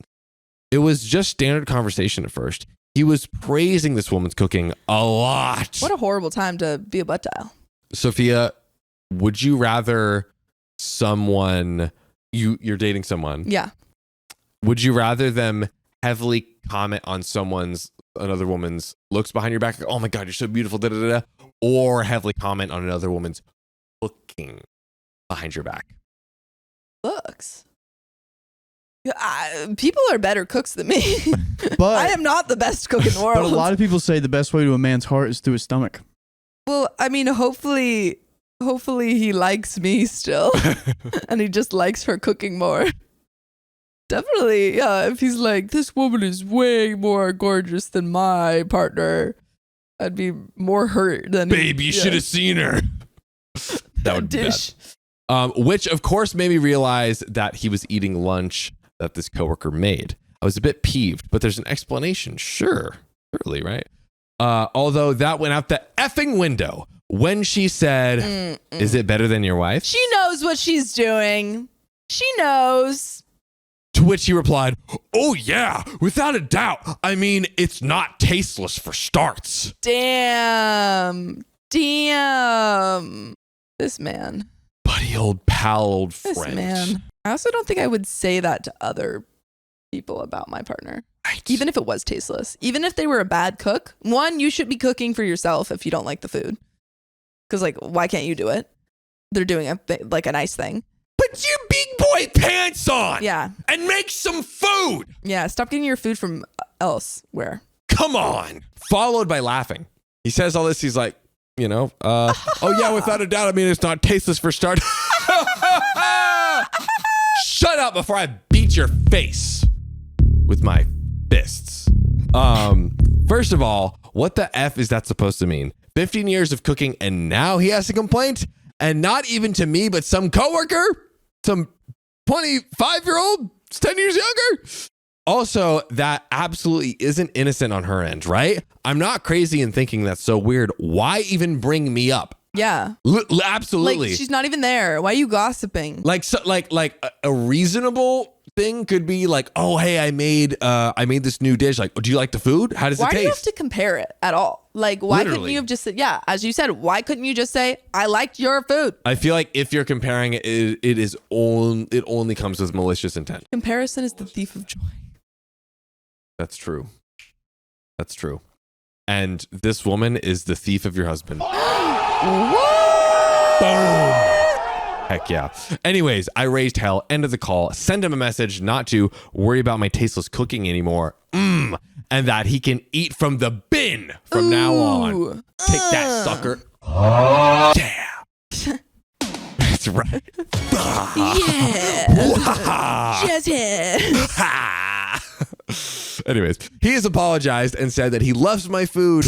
Liar. And that was just to seem cool in front of his coworker. Why does he need to seem cool in front of her? Why does here's what I would ask. Why does trashing me equal seeming cool? Well, yeah, that. 2 questions. Why do you need to seem cool in front of this coworker? Because you're trying to flirt with her. Boom. So many Naughty, questions. naughty boy. So many questions. Stinky man. Stinky. I asked why he lied about where he was getting his lunch from, and he said that he initially did get it from that stand, but the coworker started offering, and he didn't want to tell me because he thought I would get jealous. Yeah, can you blame me? So I have been airing him since. I'm still pissed, to be honest. I haven't made him lunch or dinner, only for myself, since he said he dislikes it so much. He said today that he's apologized and that I shouldn't keep punishing him, but I'm literally an inch from going to my mom's. I have a suitcase with my clothes packed under our bed, ready, quick. I want to say it like this. Obviously, this is not physical cheating. However, this coworker is taking time out of her day to, for free, cook for OP's husband or boyfriend? Husband. Of married 11 years, been together for 15. Time, effort, and focus, like sole focus on OP's husband, which presumably she's not doing this for anyone else in the office. Mm-hmm. Looking at that, very clear to me that she is interested in him, especially making the comment, oh, is it better than your wife's? Yep. And so if I were a person in a relationship and someone was doing this to me, I would feel very uncomfortable. Super uncomfortable. And try to distance myself from that person because they're obviously trying to make a move on, I'd be me in this gone and I'd situation. tell my partner. I would so tell my partner. Yeah. He's saying, oh, well, I thought you would be jealous. Absolutely. And she has the right to be. Yes. Because you are obviously it's not cheating, but it is being disloyal in a way. But here's the question. Do you leave? I don't fault OP for leaving. I think there's a world where they could talk it out, but it is a large show of disrespect. Yeah. I don't know. Would you? I think not. I definitely think that. I think there's a world where you can work it out. Yeah, and I think that Especially married for 11 years. I think there's a world where they can work it out. This is not maybe end of the relationship if this was like boyfriend girlfriend of a year. I think 11 years married does slightly change the circumstances. As your brother says in his golden rules. Yeah. Or his what is it? His prediction tool. Yeah. His prediction tool. The longer you're married, yeah, the more likely to work out because you have, more history together and all of that jazz. So indeed. Yes. I think I wouldn't leave. I wouldn't falter. I just think that with the marriage thing, I think first therapy. Yes. Yeah. I think the husband has a lot of work in apologizing to do. Yeah. And he's like, I don't feel like he's taking full. He's like, stop punishing me. I'm like, yeah, that's not a great start. Not taking accountability. Dad thinks it was a stupid comment, but that I should work it out. Mom is on my side, regardless of my decision. But I'm thinking about leaving for a few days at least, maybe a separation. But I honestly just want some reassurance if that's what's best here. So, and to be specific, which Obi just clarified, the packing up and leaving is just to get some space for a few days. Yeah, it's not leaving the relationship forever. But she did say maybe a separation. Yeah. So I think she's considering leaving. Yeah. What do you think about that? Do you think that's too hasty? Because it seems like your face is saying too hasty. Yeah, I think it's too hasty. Again, this is not to belittle what the husband is doing here, which is really bad. No, it is I wrong. believe. Absolutely, and, honestly, I don't know if this is worse, but what makes it 10 times worse is his attitude towards it after the fact and after getting he hot. Still thinks it's a simple comment, and that's not a good place to start. He's not acknowledging your feelings and validating why you would be hurt. He's not taking accountability because he's like, stop punishing me, I said sorry, babe. But I also don't know that he just takes advantage of all the women in his life. He expects them all to cook for him and then is, mad. Is this a pattern? Mr. OP's husband? Yeah. For now? Well, we got some relevant comments and we might find out. OP on if this was a one-off situation. Ooh. We literally might find out. We might find out. OP says it's a one-off and it's so insanely weird coming from him. He's never been that type of person at all. I can't remember a single time he said something negative about me to myself. Never mind to someone else. He hasn't been suspicious with his phone behavior at all. He comes home on time, and if he's out with friends, I can pretty much confirm it. So I'm not sure. Maybe at most an emotional affair or a crush, but at the moment, I don't think he's cheating. I honestly just feel really hurt. So it seems like Opie's being pretty level-headed. Opie says one-off situation. However, if this has been going on for a while, is it really a one-off situation? Good point. Red flag on the frickin' play right there, because Trisha D says this was not the only time he insulted her. This was just the only time he got caught. Yeah, she just so happened to be butt dialed. And he said he started, I wonder how long that was. I think I want to say it was at least like a few weeks or maybe like a few months that he wasn't eating her lunch. Yeah. And like he could have completely fabricated that Turkish food stand. Yeah, like I'm a liar about that Turkish food stand. Liar. That Turkish food stand might not even exist. But OP also responds on the point of if her husband can cook or not. OP, he can barely cook. Make a sandwich, my guy. Come on. It's pretty easy. Yeah. So it'd be more of a punishment for me, to be honest. What does that mean? For him to cook for me. You're right. That makes sense. I've been making him cook for himself since this happened, and he's been miserable. Definitely agree with the a-hole coworker, though. No clue why she had the audacity to try to bring me up like that. I didn't know. Yeah, he's apologized, but I'm still pretty hurt over it. A whack apology, I would say. Yeah, bad apology. Cooking for 15 years just to have him badmouth me sucks. Ideally, I wanted him to cut ties with that coworker of his too for bringing me up. He won't mention much of her, but I feel like she's just as bad too. I'm also pretty annoyed he lied to me for a month about the fact that I was eating lunch with the coworker, her lunch too. So there we go. There's the time frame. I don't see why he would. Blue Eagle 23 says, has he ever agreed to stop having lunch with her? Even if she is not hoping to get with him, she is certainly not a supporter of your relationship. Opie said, he said that he'll stop having lunch with her and apparently has done since that happened, although I have no way of proving this. The Taco Life says, if he's not cheating on you with his much younger coworker, he wants to / is trying to. Man, my vajayjay would dry up and blow away in a puff of dust over such classic creepy older dude behavior. That's not true. That's right. From wop to womp womp womp. You're not overreacting, you're underreacting. Oh, that's good. Thank you. I'm on a roll this episode. Yeah. Opie said, I absolutely feel like I'm drying up already. It's like everything I found attractive in him has gone. He's just so plain to me now. This is massive ick. Yeah. And I hate the usage. I hate like the term ick in terms of like people are like, oh, he folds his socks this way. Ick. Yeah. Or he drinks from a straw. Ick. Oh, that's stupid. Exactly. I feel like, and you know, it's jokes. Like most of those are like people making jokes. But like this is an actual ick. Yeah. An actual No, ick. seeing someone behave badly. Ick. Like just like badmouth you to someone like it. I don't know. It really does make you question the relationship. Yeah. Like if someone's like rude to a waiter, ick. Very true. Issa username 29 says, yeah, honestly, I'd probably leave for at least a couple of days too. Overhearing something like that would piss me off. Has he been weird with his phone or any other communication devices? Opie says absolutely nothing. No change of behavior either.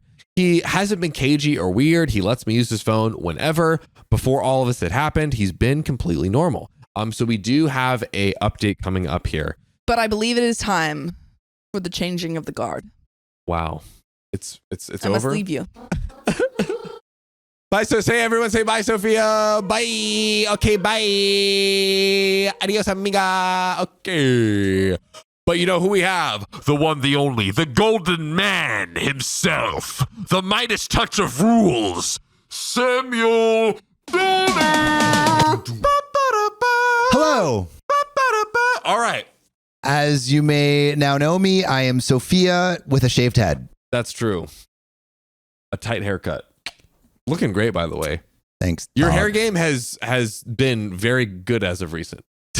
Was it really that bad? No, but Was it's my much mom better. right that my hair looked like a No, dead they were grouse? hating too hard, but it is much better. But it is Honestly, the one that you had yesterday was not a fan of. But Really? Right now, I completely the one disagree. where it was like, All slicked back. Well, so first it was slicked back, but then the and then gel and then it got dissipated. real. Exact. Well, that's like it's like setting in. You know what I mean? That was great. Thanks, y'all. That was a top 10 Sam cut in my opinion. All right. Well, and I live for your approval. So I And I live to look at you. We were talking about Sam's muscle mass in the car yesterday. Oh, Going to wow. the gym. We were on the way to the Yeah, gym. dude. We were were like, appreciating God, how his can we just body. get to look like him?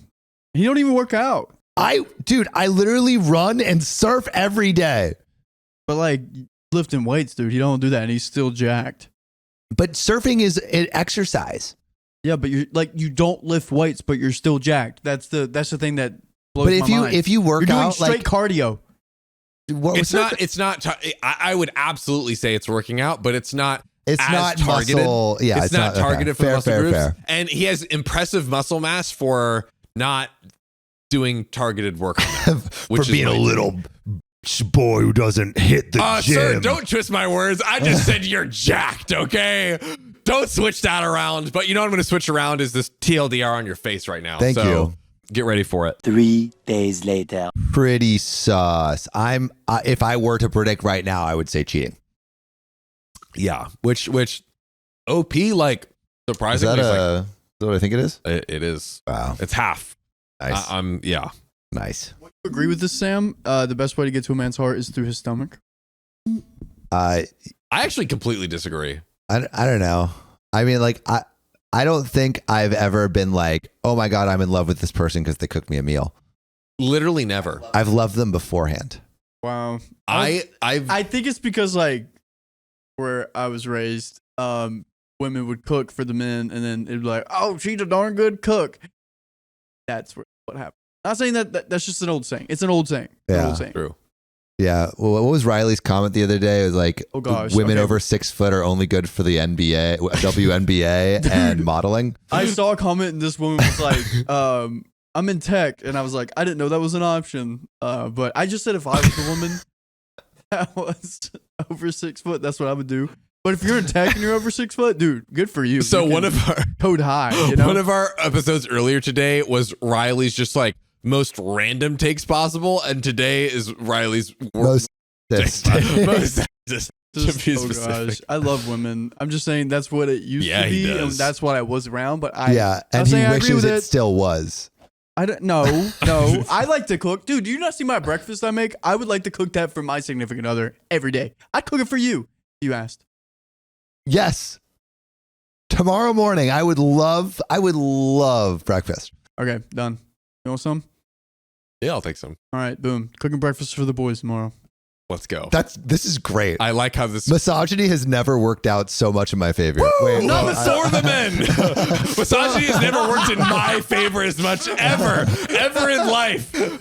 Yay, misogyny! I'm the only one still clean. Heck yeah. Anyway, so let's get into the story before I incriminate myself. All right, so update. I'm back. It's not a great update, but all of you deserve an update for all of the advice you gave me on my last post. He confirmed that he developed a crush on her. bro. It's an emotional affair, at least, and that's not all I really need to hear. I sat him down and I had a heart-to-heart with him. Bottom line are these points. 1, if I hadn't heard what he said, he most likely would have continued flirting with her. He admitted this himself. 2, he liked the attention. She had badmouthed me previously. I didn't ask for examples, and he didn't shut it down because he liked it. He's leaning into it. He's leaning into it. which is crazy. Well, I mean, The whole thing is crazy. he's a stinky man. So He's a stinky man. He's a but stinky it's, man. It's like, are you really gonna like rub salt in the wound of like you're already, having this Affair. emotional affair. affair. Thank you. Yeah. Are you really gonna like? You could just like at least segue out of that and not try to. But I guess if you're a stinky man, then you're just gonna stink up the whole place. Yeah. You're not gonna stink up one. And corner. as Riley said, this woman cooked him a meal, and so he simply can't fall in, like he couldn't help but fall in love. He'll leave you if you can't cook. You're right, Riley. Yeah, that's what traditional things say.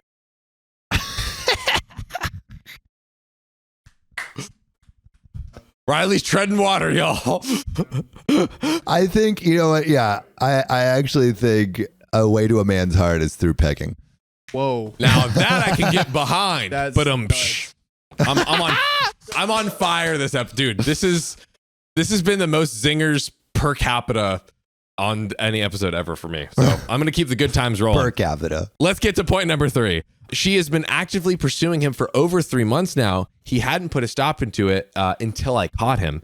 And finally, last point, the Saturday before last, she offered to give him a BJ during their lunch together. Dude. And I'm not Peanut butter and jelly? I'm not talking the warehouse, ladies and gentlemen. Or the steakhouse. He declined, but he told me that he let her feel his muscles over his clothes. Dang, dude. I can't believe he thinks is a muscle. Riley says, is it not? Is it not? Oh my goodness gracious. The only reason he said all of this effing crap was because I was all sweet and I said, I promise, tell me the full truth and we can move on. I'll forgive you. I just want to know. Right. F that. The old bait and switch. Gotcha, sucker. Not Jesse says today. Sophia's been gone for 10 minutes and we're already on pecking. Yeah. Boys stream. Anyways, he is packing his bags. This is my house. And it will be treated as such. I really don't care anymore. If he's seriously deluded himself into thinking this is going to last, he can crack on. Get out of here. Wait, is OP from a different country? Crack on? Probably. Crack on feels like British. That feels Feels British to feels me. not American. I am genuinely so angry more than anything. I did everything for him. I make double what he does, so I paid all the bills while he used his money for fun stuff. When we met, he had crippling CPTSD and body dysmorphia. I did effing everything to help him get over it. I dealt with his night terrors every bloody night, despite it ruining my sleep. Every night? That's insane. That's too much. That's a lot. We had a story where someone had night terrors and they had their partner ultimately Leave? address that Oh, address and it. get it fixed. Yes. Address it by divorcing. No. Oh. I reassured him constantly despite not getting it back. All of it without a bloody complaint. You love someone so much just for them to throw you away so easily. He cried, had a panic attack that I had to calm him down from, and now he is taking his time packing. He keeps stopping to come into the living room to ask for a hug. I can't even express how disgusted I feel. Like I physically can't look at him anymore. Oh. There was no need. If he was unhappy, he should have told me. I don't know why the heck he even felt the need to get some validation from this girl, but sure, whatever. He kept saying he doesn't know why he did it, but of course he knows. He's just too much a coward to tell me. What is it? He's not in love with her anymore? Oh, that's a good question. Yeah, I guess I don't like what. Of course he knows what. What is the thing he knows? I think maybe she's hinting at that he's like looking elsewhere. He's, maybe getting bored of her either like sexually or that and he more. was too much of a coward to say like those things, and so he took the easy way out by just cheating. I want a new piece of egg. Yeah. Something I heard this quote. I read this quote actually the other day, and it was all other values stem from courage, and it's like to exercise any value to a degree that you need courage to start. And like if he's going to be honest, you have to have courage. Courage requires honesty, and he doesn't have any courage. That's true. He did admit to getting offered a BJ though. That takes courage. My man's got cojones, and they're still full. But it's a little too late. You got to be courageous before she says, "Oh, everything." Actually, that's not courage because she said, "Oh, don't worry, everything will be all right." It doesn't take courage. There's no risk there. She's like, "Here's the get out of jail free card. Yeah. Go." Yeah, that's totally right. Well, whatever. It's done now. He's leaving. His family is back in Germany, so F knows who he's staying with. Probably her, but I'm washing my hands of him. Thank you for all the advice you gave me on the last post. So many great ideas that I didn't even end up needing to use because he just downright admitted it all to me. Now we have some relevant comments here. Okay. So we do have a big, thick update still after that, or a decent sized update, but let's pause really quick here. So to be clear, there was like super heavy emotional cheating here. He said like, oh, she offered to give him a BJ, but he's like, oh, you can like feel my muscles or whatever. Okay. But he, It's so weird. I know it's this guy. He did ultimately. Wait, John, when you get super ripped, will you let me feel your muscles? Oh yeah. Oh yeah, dude. I'm trying to get that water weight. Ooh. Mhm. Dude, you should start Rip taking it. creatine. You gonna take creatine? We started last night. Actually, you started taking creatine last night? Yes. Dude, have you taken creatine before? Never in my life. Bro, you're gonna get swole. Dude, I'm so excited. You I'm have to just drink like, a lot of water though. You know that, right? yes. Okay, cool. Yes. Like a lot of water. Like you need to drink like a gallon a day. Like a lot. Like a lot. Bet. Yeah. I didn't know it was that much. It's to know. a ton. Good to know. There we go. But yes, back to OP. He didn't actually like technically cross the full like it was like as far as emotional cheating as you can go. Yeah. But Blue Alky 12 says, he accepted that BJ. Like, are we having a little bit of trickle truth? Yeah. I think you're totally right. I mean, I don't think we know for sure. We don't know for sure, but we can infer for speculate. sure. And you can say like, look, at the end of the day, not only did he break the trust, like honestly, if he had gone and hooked up with someone on a one-off occurrence, totally separate and not like developed this emotional affair with trash talking his wife. Yeah, the trash talking the wife is pretty whack. That honestly is I feel worse than running off. So you would rather hooking your up with someone partner one time. fully cheat on you than talk bad about your sandwiches? I don't know if I would say that. But What would you say? What would I say? What's worse? Yeah, sorry, you got two choices. You got two boy. choices, all right? Either your Yeah. partner fully cheats on you, one night stand over, right? Or she has this friend at work that's much younger than you. He's a baby. Okay, yeah, he's literally a toddler. And Not actually. is That you lose anyway. yeah. That was a check and mate right there. that was a check and mate on my own himself. Anyways, please continue. But Please. this friend from work is like feeling up your girlfriend, but just her arms, Yeah. and talking crap about your podcast. I don't know. Mhm. Like what? Oh. Now which it's one all do you bets choose? off. I feel like if it was like I'm really trying to think here. And it's like a long-term crush. Yeah, like I Duchess think. Cassandra says Sam's terrible scenarios. Yeah, exactly. This one might, Torturing John. this might take the cake here. But I think if you've developed this like deep emotional thing versus like so it was like, oh, there was this one time thing, like they're both terrible. No, it's like 50-50. I think. So which one do you choose? Wow. I think the emotional, the long-term emotional affair. Long-term emotional I affair think would so. hurt more to you than a one-night It's stand. not much more because a one-night stand is really bad, but I think it is like It is a bit more. hecka split right now. Yeah. Ethereal says, I hate both of these options. Kamsa Yeah, says, they're I'm so conflicted terrible. with this vote. So awful. Wow. What I think I would Seems probably personally choose good. one night stand. I think I'm in your boat. Get it over Yeah. with. Rip it off like a Yeah, Band-Aid. yeah. Rip it off because it's like coworker feeling up your significant other over like 3 months. That's like, I think that's harder to remove than a one night stand in terms of from like the context of the relationship, because that is emotions built up over time versus one night stand is like maybe just one mistake.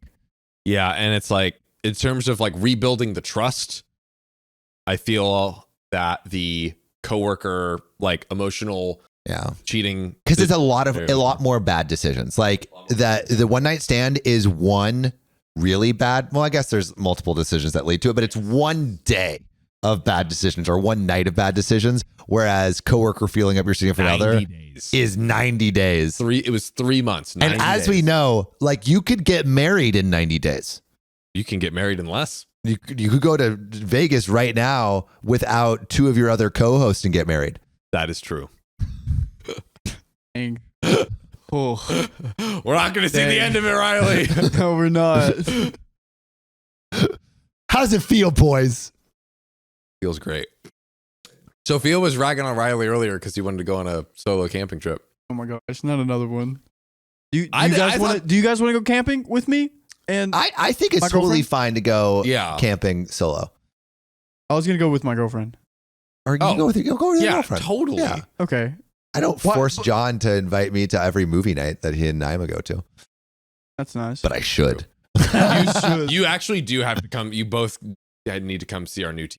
Yeah, it's as big as I have wall. not. I have not, and I would like to. Wait, have you not seen the new sectional, Sam? No. Dude. What? I haven't been over. Is that even your co-host, John? Yes, it is my co-host. They're both pretty new. But anyways. Wow, is that the end of that story?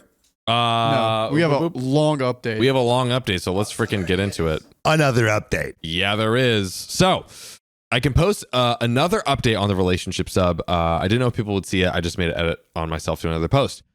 Some crap went down, but I'm okay. Yesterday night, my soon-to-be ex contacted me. A lot of people told me to delete my recent update made of the post. It honestly slipped my mind that he could be reading it too. He said that he was a bit hurt, that I think he would go for alimony. But he understands given everything. He told me that he wasn't going to, but if he needed a sign of something to prove, he would. I said, given everything that's happened, he can't blame me for being on alert. He said that he's quit his job and that he's thinking about returning to Germany to be with his family there. Additionally, he says he's cut contact with that coworker. Okay, so he's quit the job, meaning like he's like fully severed ties. He's not even working at the company where that. Yeah, he's very much trying to make things right by completely cutting off contact. Also, could you imagine he like quits his job, can't get another job, and he's still on his own? Yeah, get effed. He apologized again and wished me the best. Right. And that would have been just fine by itself. But I woke up at about 2:15 a.m. last night needing a wee, and I saw my Ring doorbell going off. I have footage of him just standing outside of my house talking to himself. Wait, so they broke up?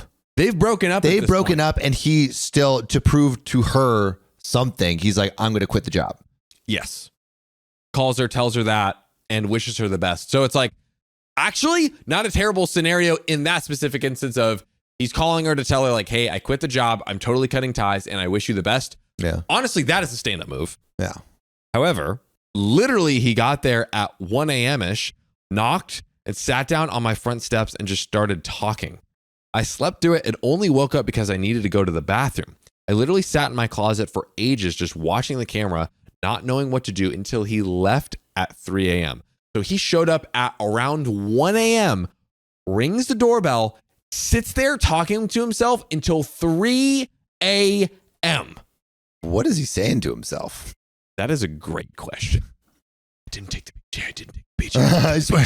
Oh, dude, that's. I hope he's okay. Like, it seems like he's having a mental break. Yeah, this is bad. He's probably going to read this too, but I'm somewhere safe. I just can't tell you all for obvious reasons. He sent me a message saying he can't lose me, that I'm the love of his life. I told him to F off and blocked him. I really can't say much, but I am taking action. Absolutely don't worry about that little prick. Just a possible update. It's a bit risky to tell you what's happening now that it's gotten a bit crappier, just in case it gets back to him. So this is a developing situation, and OP's worried that he's going to see this. Yeah. This is getting weird. This is getting weirder. Like, I thought it was going to be a cut and dry case, but this is like, he's like, I don't know. Catherine Snyder. That's some freaky shiz. Yeah, I'm a little freaked out. I think a possible psychotic break is a great point. And yeah, I mean, we have no idea. Like a psychotic break is like a lot of like clinical baggage with that term, but he's definitely not right of mind. Yes, right now. it's cause for, it's honestly, who knows exactly what's happening, but there's like cause for possible major concern here. Maybe even like alerting authorities. Alerting someone. Definitely just someone. A family mental health members, hotline, the family, something like that. And that is the end of the story. That's it? Benito. A coworker of mine kissed me at work. Should I tell her husband? Nope. I'm going to say no. Let me start by saying yes, I'm an idiot, and yes, I'm dense, but I really need some advice. I moved to a new location at work a few years ago. I had just broken up with my fiance because she cheated on me after 4 years and married the guy a few months after we broke up. Wow. So I was in a pretty crappy headspace. Yeah, it sounds like not the best place to be. By the way, this comes from Throwaway Filled Zico 7 on the r/OK Storytime subreddit. So I made a connection with one of the women on the sales team, and I was one of her primary service people. Ooh, giving her that primary service. Sounds like it. Whatever customers she sold or did business with, I did her installations and repairs. We gelled pretty well and got along. She was a nice woman with a husband and some kids. We had already built some rapport talking about issues with work, her boss, and the customers. She told me about some of her issues with her husband and their families and some personal issues she was having. I figured she just wanted someone to talk to, so I listened. Cheat. I think she might have wanted a little more than conversation. Yeah, that's emotional cheating right there, I would say. She then started making comments that I should do my end-of-day paperwork near her so I didn't have to be alone and we could talk. Which a few times she would ask me compatibility questions.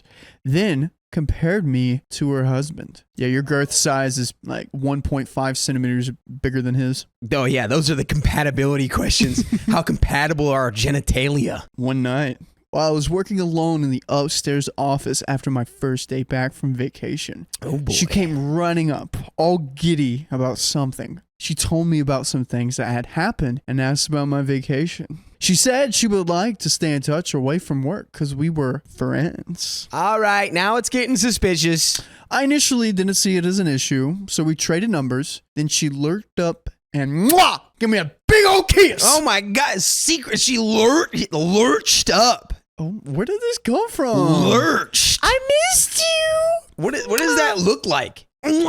She left blushing like a teenager, and I was found stunned. Now things have gotten out of hand. I thought of it as just let things go and not acknowledge, and she'd take the hint. I know I should have said something. She's been a little bit obsessive since then.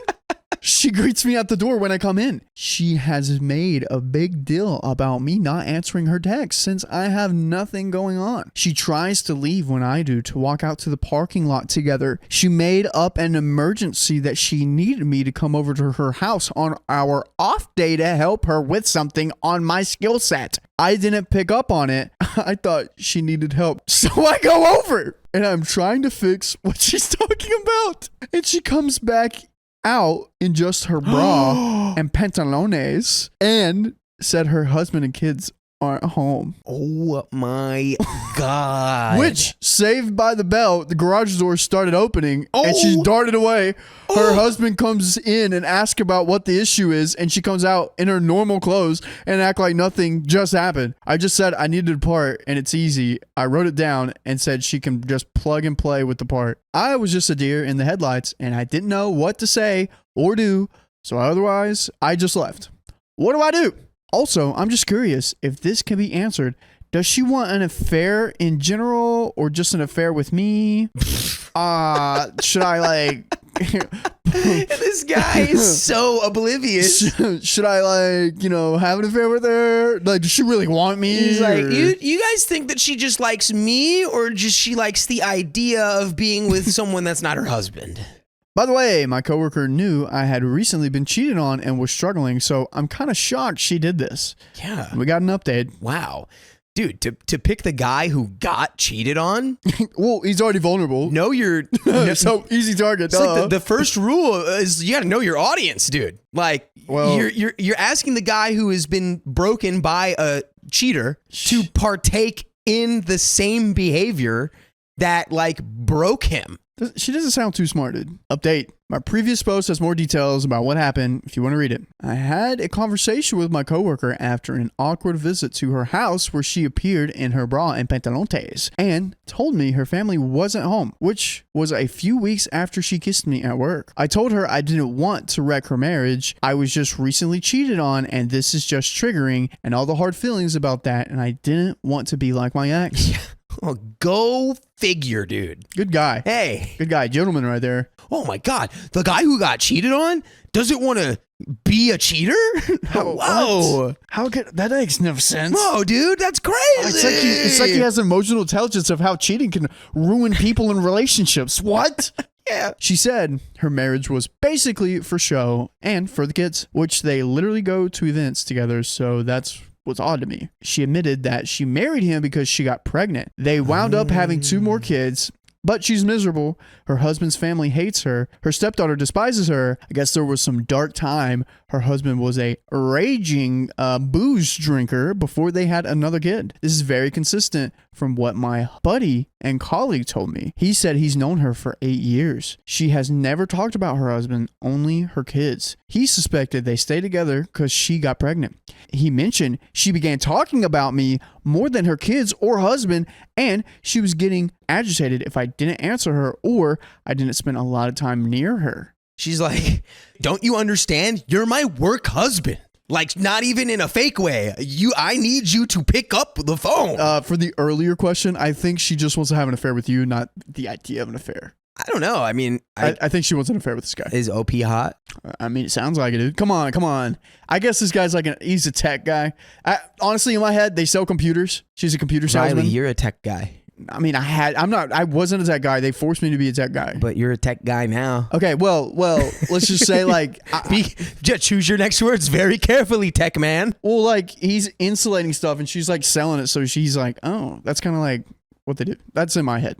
So that tech guys are Wait, you got to explain that. Oh, tech guys are hot. Yeah. Okay. Yeah. We got the answer.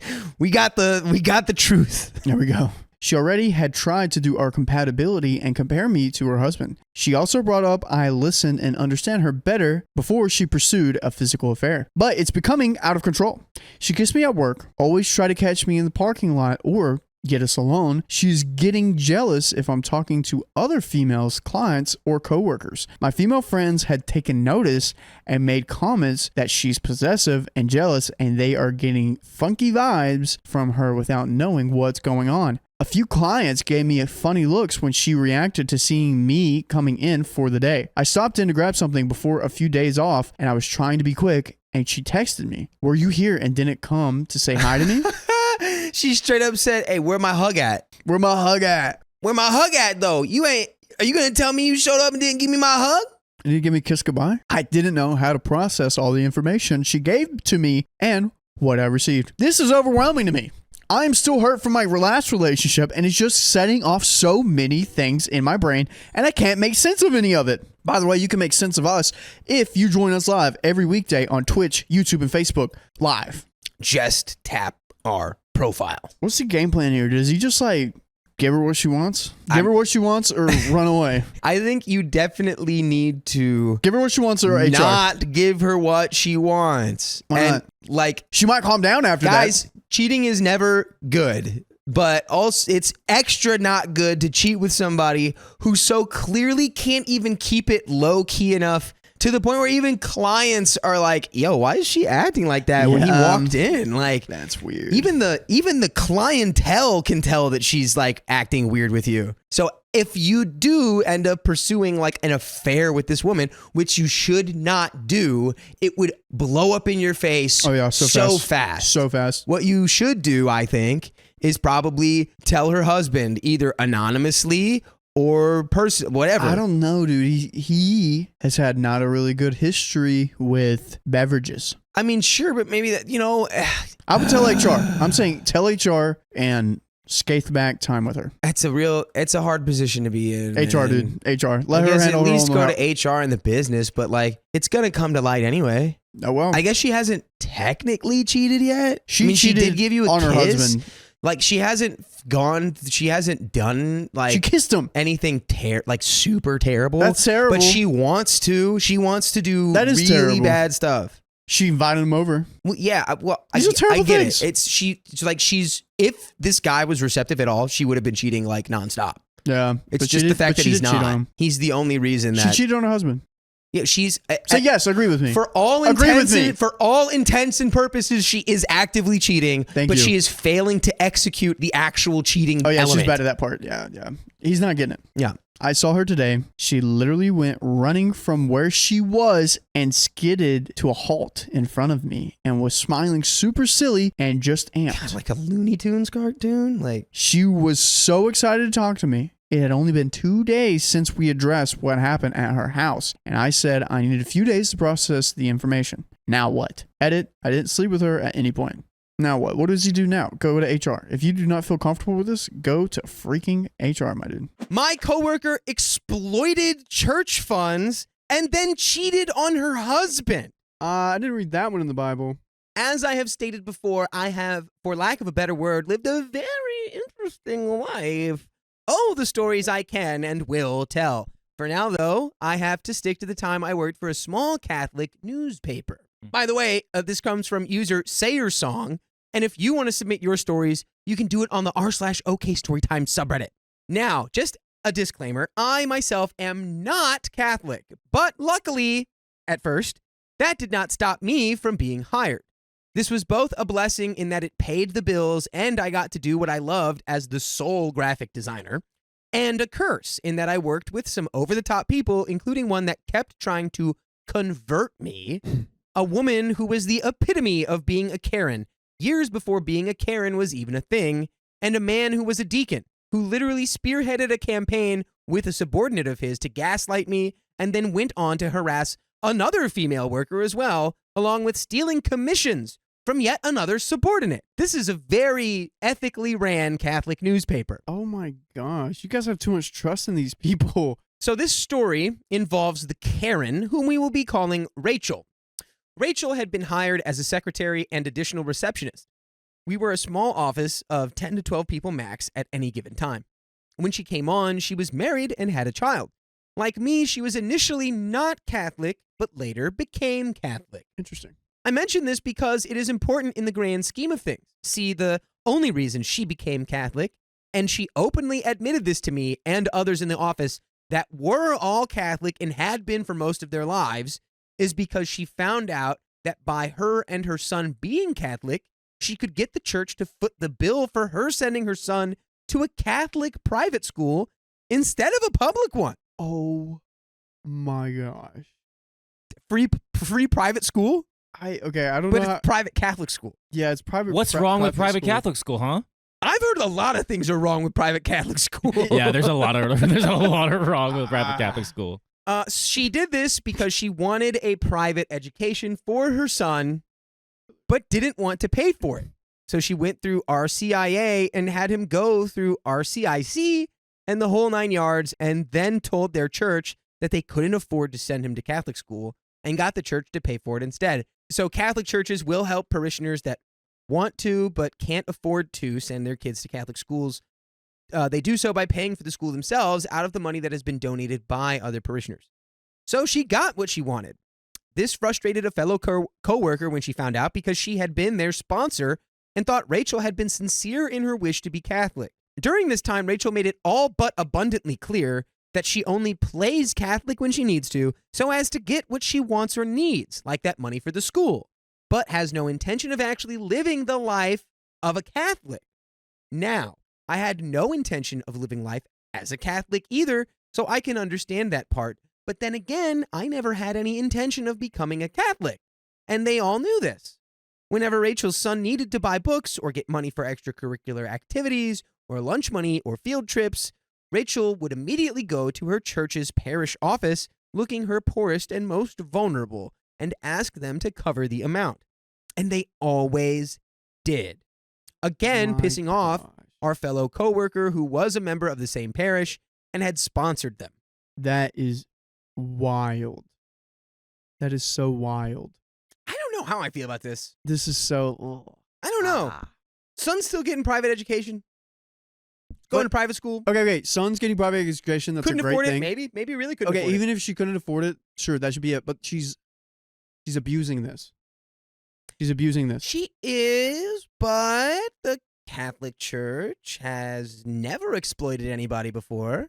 I think this is different because this is a community. This is a community. That is true. Yeah, you're exploiting an individual community and not like the Vatican itself. Yeah, exactly.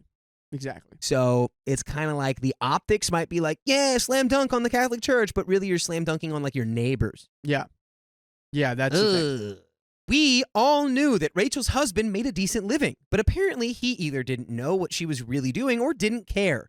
Due to what would happen a few years later, I am guessing that he didn't know and thought that his money was paying for the school and all the amenities, because while their son, who was a nice kid actually, and so was the husband the few times I met them, and he did love his family, the son was getting all this paid for by basically everyone else because of their, quote, poor status. Rachel was getting tanned and pampered. Yeah, Rachel had started spending almost all her lunches either going to a tanning salon, getting $200 to $300 manicures and pedicures, getting some tattoos on her ankles and wrists, getting her hair professionally done and kept up on a weekly basis, and getting spa treatments at least once every 2 weeks. Basically, all the money she spent on her own personal upkeep would have been more than enough to cover her son's schooling at the private Catholic school. Oh my gosh, dude. Oh my god. So I see exactly what's going on here. I see you. I see you. Yeah, no, it would be my- a completely different story if she actually needed this money. She is double dipping. The classic wealthy American parent double dip. One side's making all the money, and she goes, ooh, well, if I just get the Catholic Church to give me the money for school, I can use the money that my husband, is giving us for school, and I can use it for little me time. Little me time. So what made all of this even more ridiculous is that this woman went to tan so often that at one point she went past the normal orangish leathery look and started looking gray. Dang, I didn't know that. I kid you not. She had gray undertones to her tanning. Not fully gray, just enough of a gray undertone to make several of us question if she was starting to turn into a zombie or something. I do think my coworker tried to tell the church, but without proof that Rachel was actively trying to scam them, and with Rachel proving that she was poor due to bills, quote unquote, and them wanting to give her the benefit of the doubt, nothing ever came of it. It, of course, then came as no surprise, at least to me, that later she decided her husband no longer made enough money and was no longer worth her time, and decided to actively seek out an affair because she wanted something better, solidified, before fully giving up her cash cow, as it were. Oh, wow. But that is another story that I will tell later, and we have an update. Oh my god. Woo, this woman is literally beneath trash. She's like the congealed goo that forms at the bottom of the trash can over time. She's a wolf wearing sheep's clothing. I don't even think I think a wolf is too much credit. A wolf is too self-sufficient.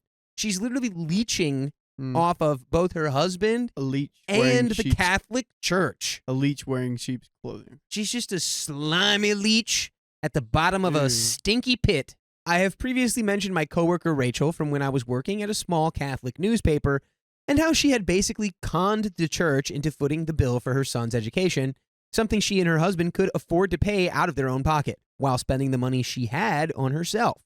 I mentioned that I did not and do not believe that he knew about this at the time, and here is the reason for that. Oh boy, I feel the need to once again reiterate the sheer entitlement of this woman. I mean, you could fill an entire mountain range with her entitlement and audacity.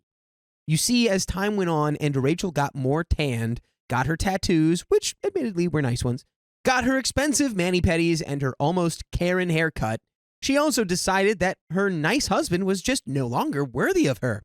She began complaining constantly about how he didn't make enough money, that she felt she was now too good for him, and how she had previously dated a local well-known business owner that she was sure she could still have, even though that business owner was now married. Not necessarily a lie, as everyone in the area knew this business owner had a propensity for having extramarital affairs, which was sort of an open secret. So she then started bragging that she could have any guy she wanted, and would even mention that she was going to go on to dating sites, which was this was before Tinder and WhatsApp and when you had Match.com and eHarmony. She would stop the cheating talk whenever her son was around, since it was an individual building with a small staff and a decent amount of space. We were allowed to bring in our children if we needed to, especially since everyone's children tended to be well behaved and were old enough at this point to keep themselves busy, and no one really took advantage of this. So her son, who was a preteen, would come by the office after school on a lot of days and wait for his dad to pick him up. During this time, however, while she would stop with the cheating talk, she would still make thinly veiled insults and derogatory comments about her husband in front of their son, who would try to ignore her, but you could see he was uncomfortable with it. When her husband would come pick the son up, she would always find something to criticize the poor man about. He was a couple of minutes late, literally like 2 to 3 minutes late once, and she blew up at him in front of everyone. He didn't pick up an earlier call fast enough. He was supposed to grab something from the store, but it was wrong. He wasn't dressed nice enough. He was in casual clothes on a day off, but it was still decent looking. He was dressed too nice if he had just gotten off work. Not bright enough or smart enough, etc. I mean, literally, this woman was doing everything in her power to emotionally wreck this man, who was a very nice man. She even stated that he was always treating her nicely, and it irritated her because it made her feel like he wasn't a real man because he remembers birthdays, anniversaries, and got her flowers or presents, etc. Fellas, we just can't win out here. Oh my God. Too nice. I'm going to add that to the list of icks. Too nice. Breathing. Not Ick. real man. Too nice. Wearing a seatbelt. Oh, Ick. looking too good. Not looking good enough. Smelling nice. Ick. People, I wish I had a guy in my life that would treat me half as well as this man treated Rachel. This behavior would get worse all the time. At one point, she got mad and spent the entire day at the office ranting and raving because she tried to make him jealous over a stranger and he didn't attack the guy. That would be like common sense. By the way, her making him jealous was to gush over the way the guy looked. Instead, her husband just seemed defeated by her comments. At this point, she had eroded away most of his confidence, and he walked away. By this point, she had really started running their finances into the ground with all her me pamperings and purchases. And he has finally started to notice and get some of his shiny spine back. He starts insisting that she cut back on spending. She can't stand this, so she decides she needs a real man who makes real money and will lavish her with anything she wants at any given time. Enter a fair partner. We're going to call him Alfredo. She finds the perfect patsy, if you will, though I am still not sure who was really conning or using who in this relationship, on one of her dating sites. Only problem is that he's from Canada and we are Midwest USA, so start the long-distance, fully emotional affair. She would gush about him at the office, printed out the photos of himself that he sent her, and talk about how wonderfully attentive he was, how attractive he was, and how, quote, rich and successful he was. Please note, this is important later. I see you in the frickin' chat, dude, and I really hope this is what I think it is. So, now, I myself have been trying some online dating and even an in-person matchmaking business around this time, so I was already having enough issues with the messes I had to clean up from the creeps I kept attracting, some of which were downright frightening. So I will admit that I was already jaded with the belief that there were a lot of scammers and liars that would use these venues to prey on easy targets. Thus, I was probably more than a little biased for this next part. Feel free to call me an a-hole for it, but I did not trust this man on any level. It took her a while to even get the first picture of him, and that first picture was almost a glorified headshot, like you see in a school yearbook, only older, like a teacher. Yeah, so if it's not clear, guys, this guy's about to scam her. Yep, that is a scammer. Super hard scam. It was apparently a very recent photo, and he looked very healthy in it. Again, this is important later. She said he was just getting out of a long marriage himself and was going through a divorce, and so he understood where she was coming from in regards to her own, currently still ongoing, yet unhappy marriage. After a few months pass and many more pics of him looking fine and dandy, I come into the office one morning to see her standing by the copier in tears, utterly despondent. The reason? He had given her some bad news. Apparently, he had been trying to figure out how to tell her he had brain cancer and 6 months to live. Yeah. Oh, Again, I am probably the a-hole here and definitely jaded by the liars I have encountered and seen my friends encounter, because I had an ex and 2 of my 3 friends had exes by this point who had all 3 at different points in time pulled the I have cancer card to either try to guilt us into continuing to date them after we had broken up, or in one friend's case, as an excuse to break up with her. To have 3 different friends have that happen to them yeah. is insane. They probably all got the same magazine of how to break up with a girl or how to get a girl to get back with you, and it all said mention cancer. Bro, you know what? That actually is probably true, because back then, around this time, I'm guessing this is like early 2000s, before like the advent of like meme culture and like the modern internet had like taken hold. So it's like something like that like floats around, and then it becomes like the one thing everyone knows and uses. There's no way this is real. This guy is scamming this person and is going to ask for money soon. Watch it. Also, I've had previous coworkers and family with cancer, and when it gets that serious, they did not look that healthy.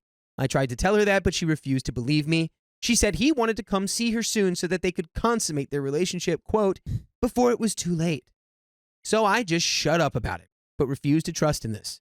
I was positive that sooner or later the other shoe would drop. Anyways, she bought him tickets to come see her, paid for a hotel for him to stay in, and she paid for everything. Now, remember that this guy was supposed to be rich and successful, but apparently all his money was tied up in his treatments, his divorce, and all this other stuff, and he couldn't pay for anything. I began to see a bit of karma here. So he comes to visit, which did surprise me and make me feel a little bit guilty about thinking he may have been taking advantage of and scamming her, especially as he did actually match the photos he had sent. And she brought him to the office along with her son. Whoa, boy. How is Whoa. no one saying anything? Oh, my God. Because they don't like her. What? Well, no. How is no one calling her out and firing her from her job because she's a Catholic? That makes no sense to me. You're bringing your brain cancer affair partner to consummate your affair with your son? Yeah. To your work? Yeah. Where everyone knows you? Oh, my gosh. So remember the coworker from the last post? That was Rachel's sponsor to become Catholic. Well, she lit off. She was the assistant editor to the paper, and for all intents and purposes, second in charge, if you ignored the actual diocese and focused solely on in-office staff. She reamed Rachel up one side and down the other over this. She basically told Rachel that while she could not tell Rachel not to have an affair or what to do or not do in her private life, she could tell her that not only was it extremely inappropriate to bring her Alfredo to the office, but that as a Catholic business that was family-oriented, it would look bad on the business as a whole. What if the Archbishop walked in while Rachel was flaunting her Alfredo around the office? Nope. As long as Rachel was still married, she was not to bring Alfredo to the office. When Rachel tried to talk to our editor about it, who was himself a rather lean-back guy, he just reiterated what our coworker had told Rachel before. No affair partners in the office. She was not happy, but he never came by again. Anyway, the trip lasted a week or so, and another few months of her flying him out on her dime and him needing assistance with this brand new miracle treatment that cured him of his cancer. All heck finally broke loose. Dude, that guy better. Can you imagine lying her about so fast? Can you imagine? Can you even imagine being this much of a liar? And stupid? No, absolutely not. She met her match, dude. Yeah, absolutely. So remember when I mentioned that her husband had started asking her to limit her spending? Well, it turns out that he had also started paying closer attention to that spending. Even more so after Alfredo had started coming for twice monthly weekend visits. And he was not happy with what he discovered. Namely, that all the money he had been giving her for their son's education was not going to the school. She was still having the church pay all of that, but that now she was spending more on online dating sites and then to bring her Alfredo from Canada once or twice a month for a weekend at a time. I guess he must have wanted to wait a while to get all his ducks in a row because he never actually confronted her about it. I do know that she got a bit worried at one point that her husband was distancing himself from her and seemed to have become very cold, but she couldn't figure out why because she honestly believed, yes, she stated this, that, quote, he was too stupid to notice her having an affair. Now the stupid is on the other foot, isn't it? So, one fine fall day, it happened. I was in the back in my office eating lunch while reading the non-Catholic paper. As the graphic designer, I had a large room with 3 computers for my own workspace because it would become the space where we would put the paper together. And when deadlines would loom, several people might all be back there at once, so essentially, I had the largest office in the building all to myself most of the time. When I heard a scream issued from up front. When I say everyone came running out, I do not jest. This scream had to have been heard in India, and it wasn't frightened or sad. It was indignant and angry. Ugh. We rush out to see a gentleman in a suit leaving the building and Rachel clutching a batch of papers, red in the face and looking like she's trying to strangle a rock for blood. She had just been served divorce papers, and she was having none of it. But hey, you know what? You can have all of it, by the way. All of it at your fingertips is full episodes with stories like this that you can listen to at your heart's content. All you got to do is go to your favorite podcast platform like Spotify, wherever you get your podcast from, and just search OK Storytime and Easy go money. Crazy, folks. Dude, Go crazy. Go crazy. Go stupid. woman, I don't know. How long did she think she could keep up with this? And when is she going to realize this guy's not rich? Well, clearly she's an idiot. Yeah. Not only does she think her husband is too stupid to know that she's having an affair, which clearly he was not, she's stupid enough to fall for one of the most blatantly obvious scams ever. Yeah. Not only does he not have any money, he does not have brain cancer, and it was not miraculously cured by a wonder drug that he now needs your help to pay for. This woman is a grade A. Hey, pal, you just blowing from Stupid Town? Yeah, that's what she is. That's She true. just blew. She was the mayor of Stupid Town. Yeah. Stupid Town annexed itself and became its own country, and she is the king of Stupid Town. I just went to Stupid Town and didn't know how famous you were there. Ted, everybody in Stupid Town knows about OP's dumb Rachel? coworker Rachel. Yeah, dude, she was mayor. My God. Somehow she managed to convince herself that she would be the one to serve them the divorce papers when she was ready. And she had not been ready just yet because she was waiting for her Alfredo to propose to her. He actually did propose to her a while later, again, making me feel guilty for thinking he was a scammer. And with her own list of demands. Wait, this guy actually have brain cancer? I think it's still his thing. I don't think we'll ever get the actual truth from him. I'm full scam. Full Which scam. I don't, yeah, by the way. He's gonna, I don't think he's gonna be on this brain cancer thing forever. If he doesn't get the money out of Rachel, he's gonna try and get it out of someone else. You know what I just realized here? What? He proposed to her, but guess where he's from? Not the United States. Trying to get in the U.S. Trying to get that green card. Trying to get that marriage visa. So among the divorce papers were proof of her affair, Wow. which Rachel did not see that coming.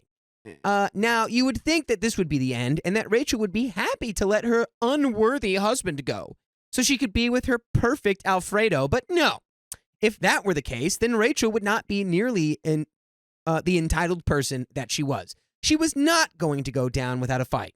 She was going to prove that she was the real victim in all this, even if it meant trying to commit fraud and trying to convince me to give her forgery lessons. But that, dear ones, is a story for another day?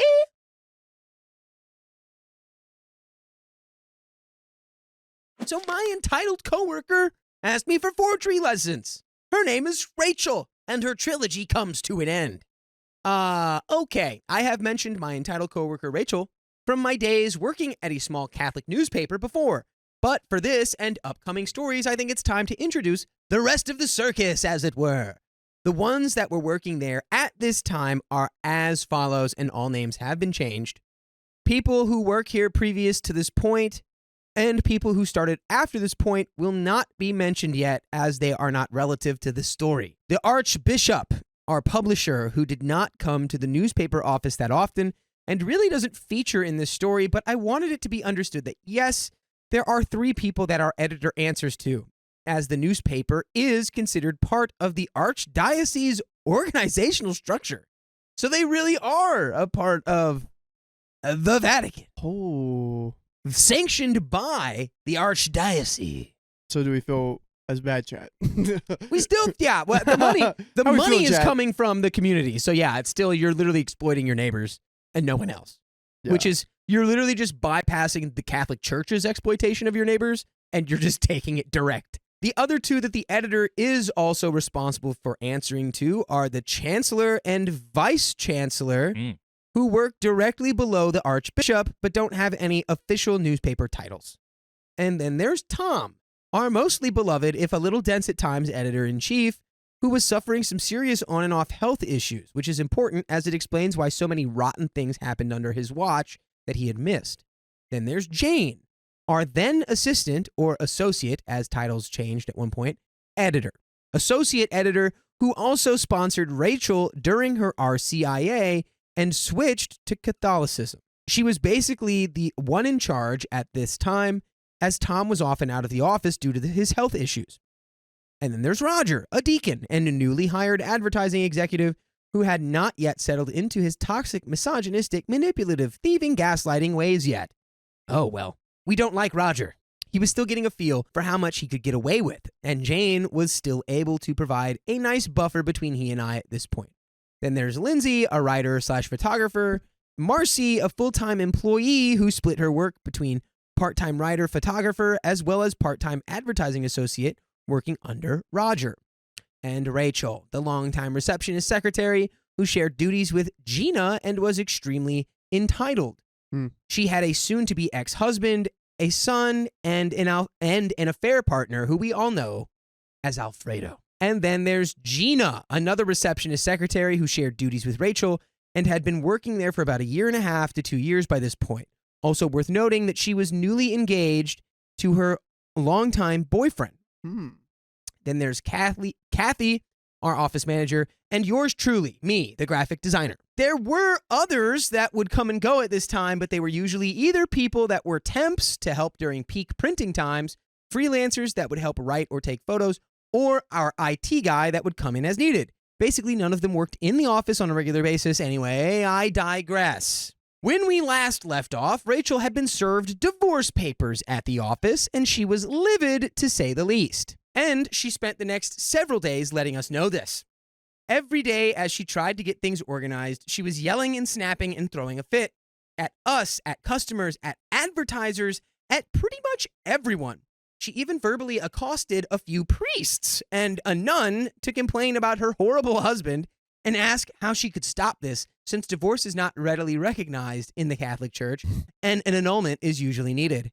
Jane constantly had to tell her to cool it. Shoot. And who's Jane? The person in charge. Very bottom. Jane, look, it's on the board. Okay, at one point, she even started telling Gina that she should just break up with her boyfriend and not get married, as marriage was horrible, men were horrible, and she wouldn't be able to trust her husband and would just be worthless like all the others. Mind you, she was still singing the praises of Alfredo, her affair partner, at this point. Well, Jane finally had it, and the next time Tom was in, who was the real man in charge. Yep, chief, editor-in-chief. Jane went to him about all of this because Rachel was actively trying to undermine Gina's engagement, and it was making Gina very uncomfortable. And Gina didn't even talk about it all that much. But even the sight of her engagement ring would set Rachel off. Has this place not heard about firing people? That's my question. I don't think so. Is Rachel so good at her secretary job that she cannot just be fired? Yeah. What are we doing? And she probably has buttered them up so much, saying, I'm so poor, I have no money. What will happen to my kid? Get fired, nerd. I don't care. Yeah. You're bringing your affair partner to work and telling people to break off their engagements. Yeah, like there's no moral check. That's what baffles me about this whole situation. Just a selfish butthole. Tom called Rachel into his office and basically told her that she had two choices. She could stop snapping at everyone and stop trying to convince Gina that marriage was bad, or she could just quit now. Because if she didn't stop those two things, she would be fired. There we go. All right, backbone. Now, she was smart enough to know that while Jane did not have the authority to fire her, Tom did and would. So she stopped snapping so much and stopped deriding marriage in front of Gina. You'd think it would all be good at that point, right? We would finally get a break from all the drama, correct? Nope. Get your popcorn out, folks, because it was about to hit the fan. Rachel had decided to take all her pent-up anger and frustration and laser focus them onto one goal and one goal only. She wanted sweet, juicy revenge. Revenge which she does not have any right to at all. Yeah, because she is the stinker. What? She decided to put all, and I mean all, of her energy into making her soon-to-be ex the most miserable man on earth. Which honestly, from the sound of He probably the already story is. earlier, it was already what she was doing. Yep. She was already making him the most miserable man possible. Though I am pretty sure by this point, she had already previously succeeded. Look at, hey, OP, I'm sorry. I stepped on your joke. I should have read a little bit more. You made the same joke as me. Great minds think alike. Soon-to-be ex, not being nearly as stupid as Rachel thought, did stay in the house, and Rachel was the one forced out. So she went to stay at a hotel. I believe it was one of those where you could basically rent it like an apartment for a week at a time, no lease required, and a kitchenette included. And they also split custody of their son 50-50 during this time. So her being without her house, her access to his money, as he had cut her off from his paycheck with the exception of a small bit for child support, even though he was not required to yet, and having to use her own money to buy things, all just added fuel to the fire of her wanting to get back at soon-to-be ex. I am baffled by this woman and how her brain is wired. Her brain is wired by like a team of blind chimpanzees. A loud, angry mess. And the fact that people are giving her resources to keep continuing to do this, it needs to stop. And fire her. Get her out of there. Kick her out of your house. Don't give custody of your kid. Though it was not initially much of a revenge plan, as it basically consisted of her trying to take him for everything he owned, under the guise of deserving both alimony and child support, and was positive she could get full custody and the house.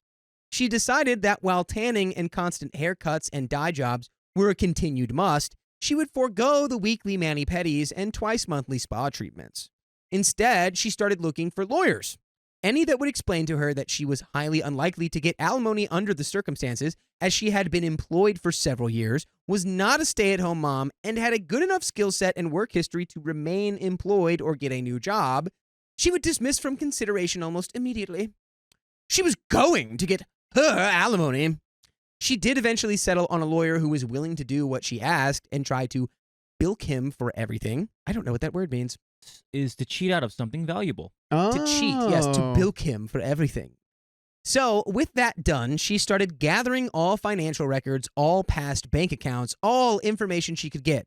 And she started bringing all of this paperwork to the office, and anytime the phones weren't ringing or she didn't have specific jobs that she had to do, she would instead pore over all this information. And that was when it happened. We were on the second day of deadline. Our newspaper deadlines lasted 3 days, and I had just finished pasting in ads to some of the pages. We had not yet fully gone electronic for our printing, so some ads needed to be pasted into hard copy. Now, Jane, who would sit in the back with me when I would lay out pages, so I knew what stories needed to go on what pages, had gone back to her desk, so I was back there by myself. Rachel came up to me in a bit of a rush, waited for me to turn to her, and shoved the 2 papers in my face and asked, "OP, do these 2 signatures look the same?" I stepped back, completely confused, and looked at the 2 papers. I noticed that one was an official-looking document with soon-to-be ex's signature at the bottom, and the other was a plain piece of copy paper where soon-to-be ex's signature had been written about 3 to 4 times. After a moment, I realized, though, that it was not soon-to-be ex's signature, but attempts at soon-to-be ex's signature. Not the worst attempt I had ever seen at someone trying to copy another person's signature, but definitely not passable either. I looked at Rachel and asked, "Did you try to mimic his signature?" She nodded, And I told her, you failed. Anyone with any training is going to know they aren't the same. All right. Which is not what you should have said. You should have gone, it looks identical. Go ahead and use that on any document. Hey, you should have my job as a graphic designer. That is beautiful. Which I'm really hoping we have the time. I hope that she freaking does this at some point. Let's go. So then Rachel again asks, but do you think it's close enough to pass for someone who isn't trained? And at this point, I was starting to feel very uncomfortable with this line of questioning. So I told her that I did not think it would pass muster with anyone who was even slightly familiar with his signature. A bit of a lie there because I thought some people not paying attention might fall for it, but I didn't want to be roped into whatever scheme she was planning. That's probably the safest thing to do, yeah. You got to inform, someone needs to be informed now that she's got a plan to fake signatures. Let's call the police. Forgery is not something I was willing to get involved with on any level. I like my freedom and do not want to go to jail for any reason. That was when she asked if I could teach her how to get his signature down. Hey, OP, can you teach me how to felony, please? Hi, OP, I'm trying to felony. Will you teach me? How is no one calling her out? She's doing all of these wrong things in a Catholic newspaper. You might as well just throw out the Catholic at this point. Because I thought these people had morals to be like, no, Rachel, you can't do that. Hey, Rachel, it's wrong for you to bring Alfredo around here. You probably shouldn't do that. Hey, Rachel, seems like you're exploiting us. Maybe you should, I don't know, stop and use your own money instead of getting many panties about every single day. By this point, alarm bells weren't just ringing in my head. They were playing the complete 1812 overture, cannons and all. So I asked her what this was all about. And that is when she told me she had been getting some of soon-to-be ex's mail. And among them was a bank statement from a bank that soon-to-be ex had not used for years. It turned out that he had an account there back when he was in college before they married that he had let go into stagnation when they did get married because they had combined finances and opened up a joint account at another bank. Apparently, at the time, he had less than $1 in the account and figured they would just automatically close it after a set time so he wouldn't have to worry about it, which for that time period was normal for accounts under a certain amount. What neither of them knew was that after he had stopped paying attention, the school had apparently found a payment error and refunded him a few $1,000s. Not much, but enough that when, years later, after having a lawyer going over everything in search of anything she could use, Rachel had found out about this long-forgotten account. And she had called the bank. Since she was still his wife legally, she gave them his name with her address so that she could get a statement as to what was still in the account. Her plan was to perfect his signature and send in the paperwork for them to send her a check or transfer it into her new single bank account. That's, by the way, super freaking illegal on several different levels. And why is she explaining this to you, Oh, OP? wait, no, it's maybe less illegal because they're still technically legally married, but still Wrong. Still not right, and I'm still sure pretty much this is still fraud. Yeah. And in an ongoing divorce, like, not only is you, oh my God. So I tried to explain to Rachel that I did not think it would work, and why.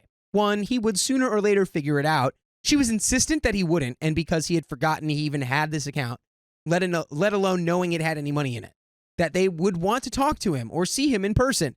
And she said she could just have Alfredo pose as him over the phone, as she had soon-to-be ex's social security number and other info that she could have Alfredo give them, and that it wouldn't be able to be in person anyway because it was in a completely different state half a continent away. She was positive there was no way she could get caught, but she really, really needed me as an artist to show her how to forge his signature properly. Okay. WTF. Time out. At this point, ultimatum. Rachel, you better burn this idea and your idea freaking notebook in the dumpster, or I'm telling your husband, your ex-husband, what is happening. You have to inform him. You can't be a bystander than this. You have to let him know. Yeah, I don't know. That sounds like the worst idea I've ever heard, and I wouldn't even try to do it. And then I would immediately be like, beep, boop, bop. Hello, Rachel's husband, or soon-to-be ex-husband. Yeah. Guess who's trying to do a fraud on you? Yes, I probably could have technically shown her and or done it if I had wanted to, but no. As I said before, I don't like the idea of being in jail. I don't want to risk that. My sister once told someone that if she was going to go to jail, it better be for a payout of millions, and even that would still not be enough. I mean, if you're going to give me millions, maybe I'll go to jail. I go Only to if jail. it's for like nothing. I go to jail for millions for 30 days. I don't think it works like that, but Well, it better, or I'm not going to jail. I feel the same way, especially since I was a single mom of a 6-year-old kid myself at that time who was helping care for her disabled parents. So I simply told her no, that I could not and would not help her. Now, Jane had come back by this point as Rachel had taken the no and somberly gone back up front, mumbling about doing it herself and trying to figure out how to get the money. Jane looked at me and asked what that was about, and I told her. She looked at me as though my head had just flown off. She was like, wait. She asked you to commit a crime.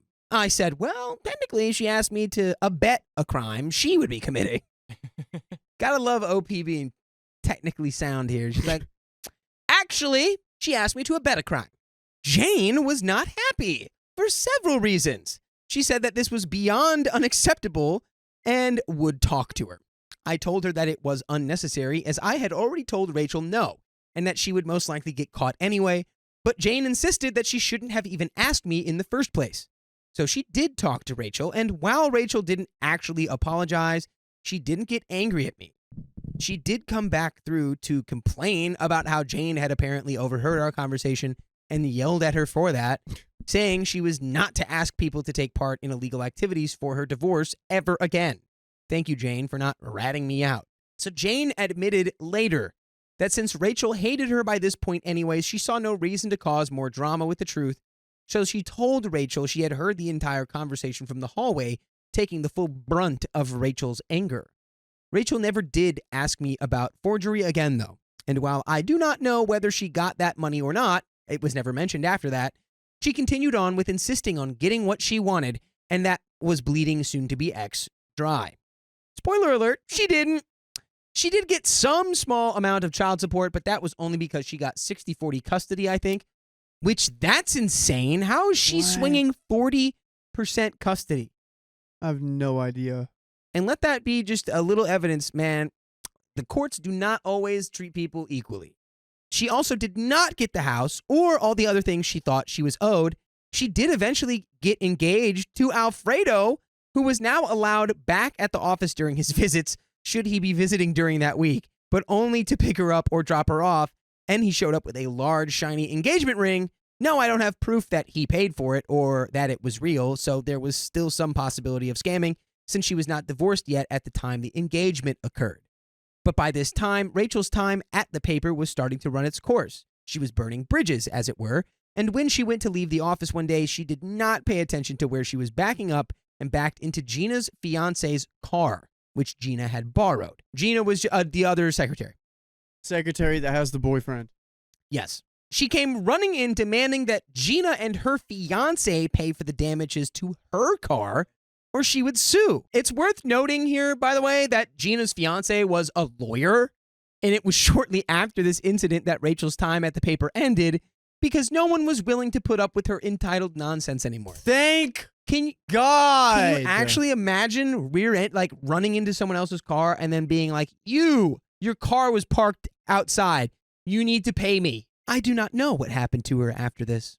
Facebook was not a thing yet, or if it was still college students only, and she did not keep in touch with any of us. In fact, she was cussing up a storm as she left. Most of it directed at Tom, Jane, and Kathy, I think. Some at Gina and Roger, and thus ended the saga of Rachel. And started a whole other saga of an ongoing fight between Tom and Jane, and eventually led to Roger's decision that it was perfectly fine to gaslight me because I was apparently too good at my job. But those are stories for another day. Dang, keep on leaving us with the cliffhanger. And there's an edit to add here. Wow, so some people suggested that I should Google Rachel and see if she's married or still married to Alfredo, the affair partner. So I looked up some old issues of the Catholic paper. I couldn't remember her last name offhand, and I had forgotten that she had managed to marry him before she was fired, but she had his last name during her last bit of time there. Okay, So I looked up her name with the newly married name, and oh my God, I wish I had not. Oh no. Oh, I can't wait to hear this. Is it only Alfredo's account? Here is the most concise update I can give to what happened after she was fired. She still has Alfredo's last name and is still using it as of 4 years ago, the most recent info I could find on short notice. Don't know if they are actually still married or not, but I can say that 4 years ago there was a road rage incident in which of which I am loath to put details here, as this is considered a crime. Let us say that she was fine, but others were not so lucky, and her life has definitely gone downhill. Dang. No, she said road rage. I think jail. I think straight to jail. Sometimes people need to go to jail. Yep. Facts. And she sounds like she needed to go to jail. And she did. Holy cow. Just a menace that to was society. Crazy. A menace. A true What? menace. I'm just baffled at this newspaper. No wonder they suck, because it seemed like OP was not a fan of them the way they treated her. But the way they just let this BS happen and then treated her bad. Yeah, where was the any executive authority there at the newspaper? Like nobody, Any critical thinking? nobody was able to make the call to let Rachel go. Maybe just, I don't know, maybe just a little bit earlier. Yeah. Maybe just a little earlier than like letting her commit like criminal conspiracy in the workplace. Maybe let her go as soon as she's bringing her Canadian affair partner into the office with her kid. With her kid. Maybe fire her immediately after that. As soon as it became clear she was literally lying to steal money from the organization that the paper belongs to, Yeah. I think that's grounds to probably fire. That is the end of that story and the end of this episode, which I deeply hope you enjoyed. So if you love us, make sure you subscribe. We freaking love you. And we will freaking See you tomorrow.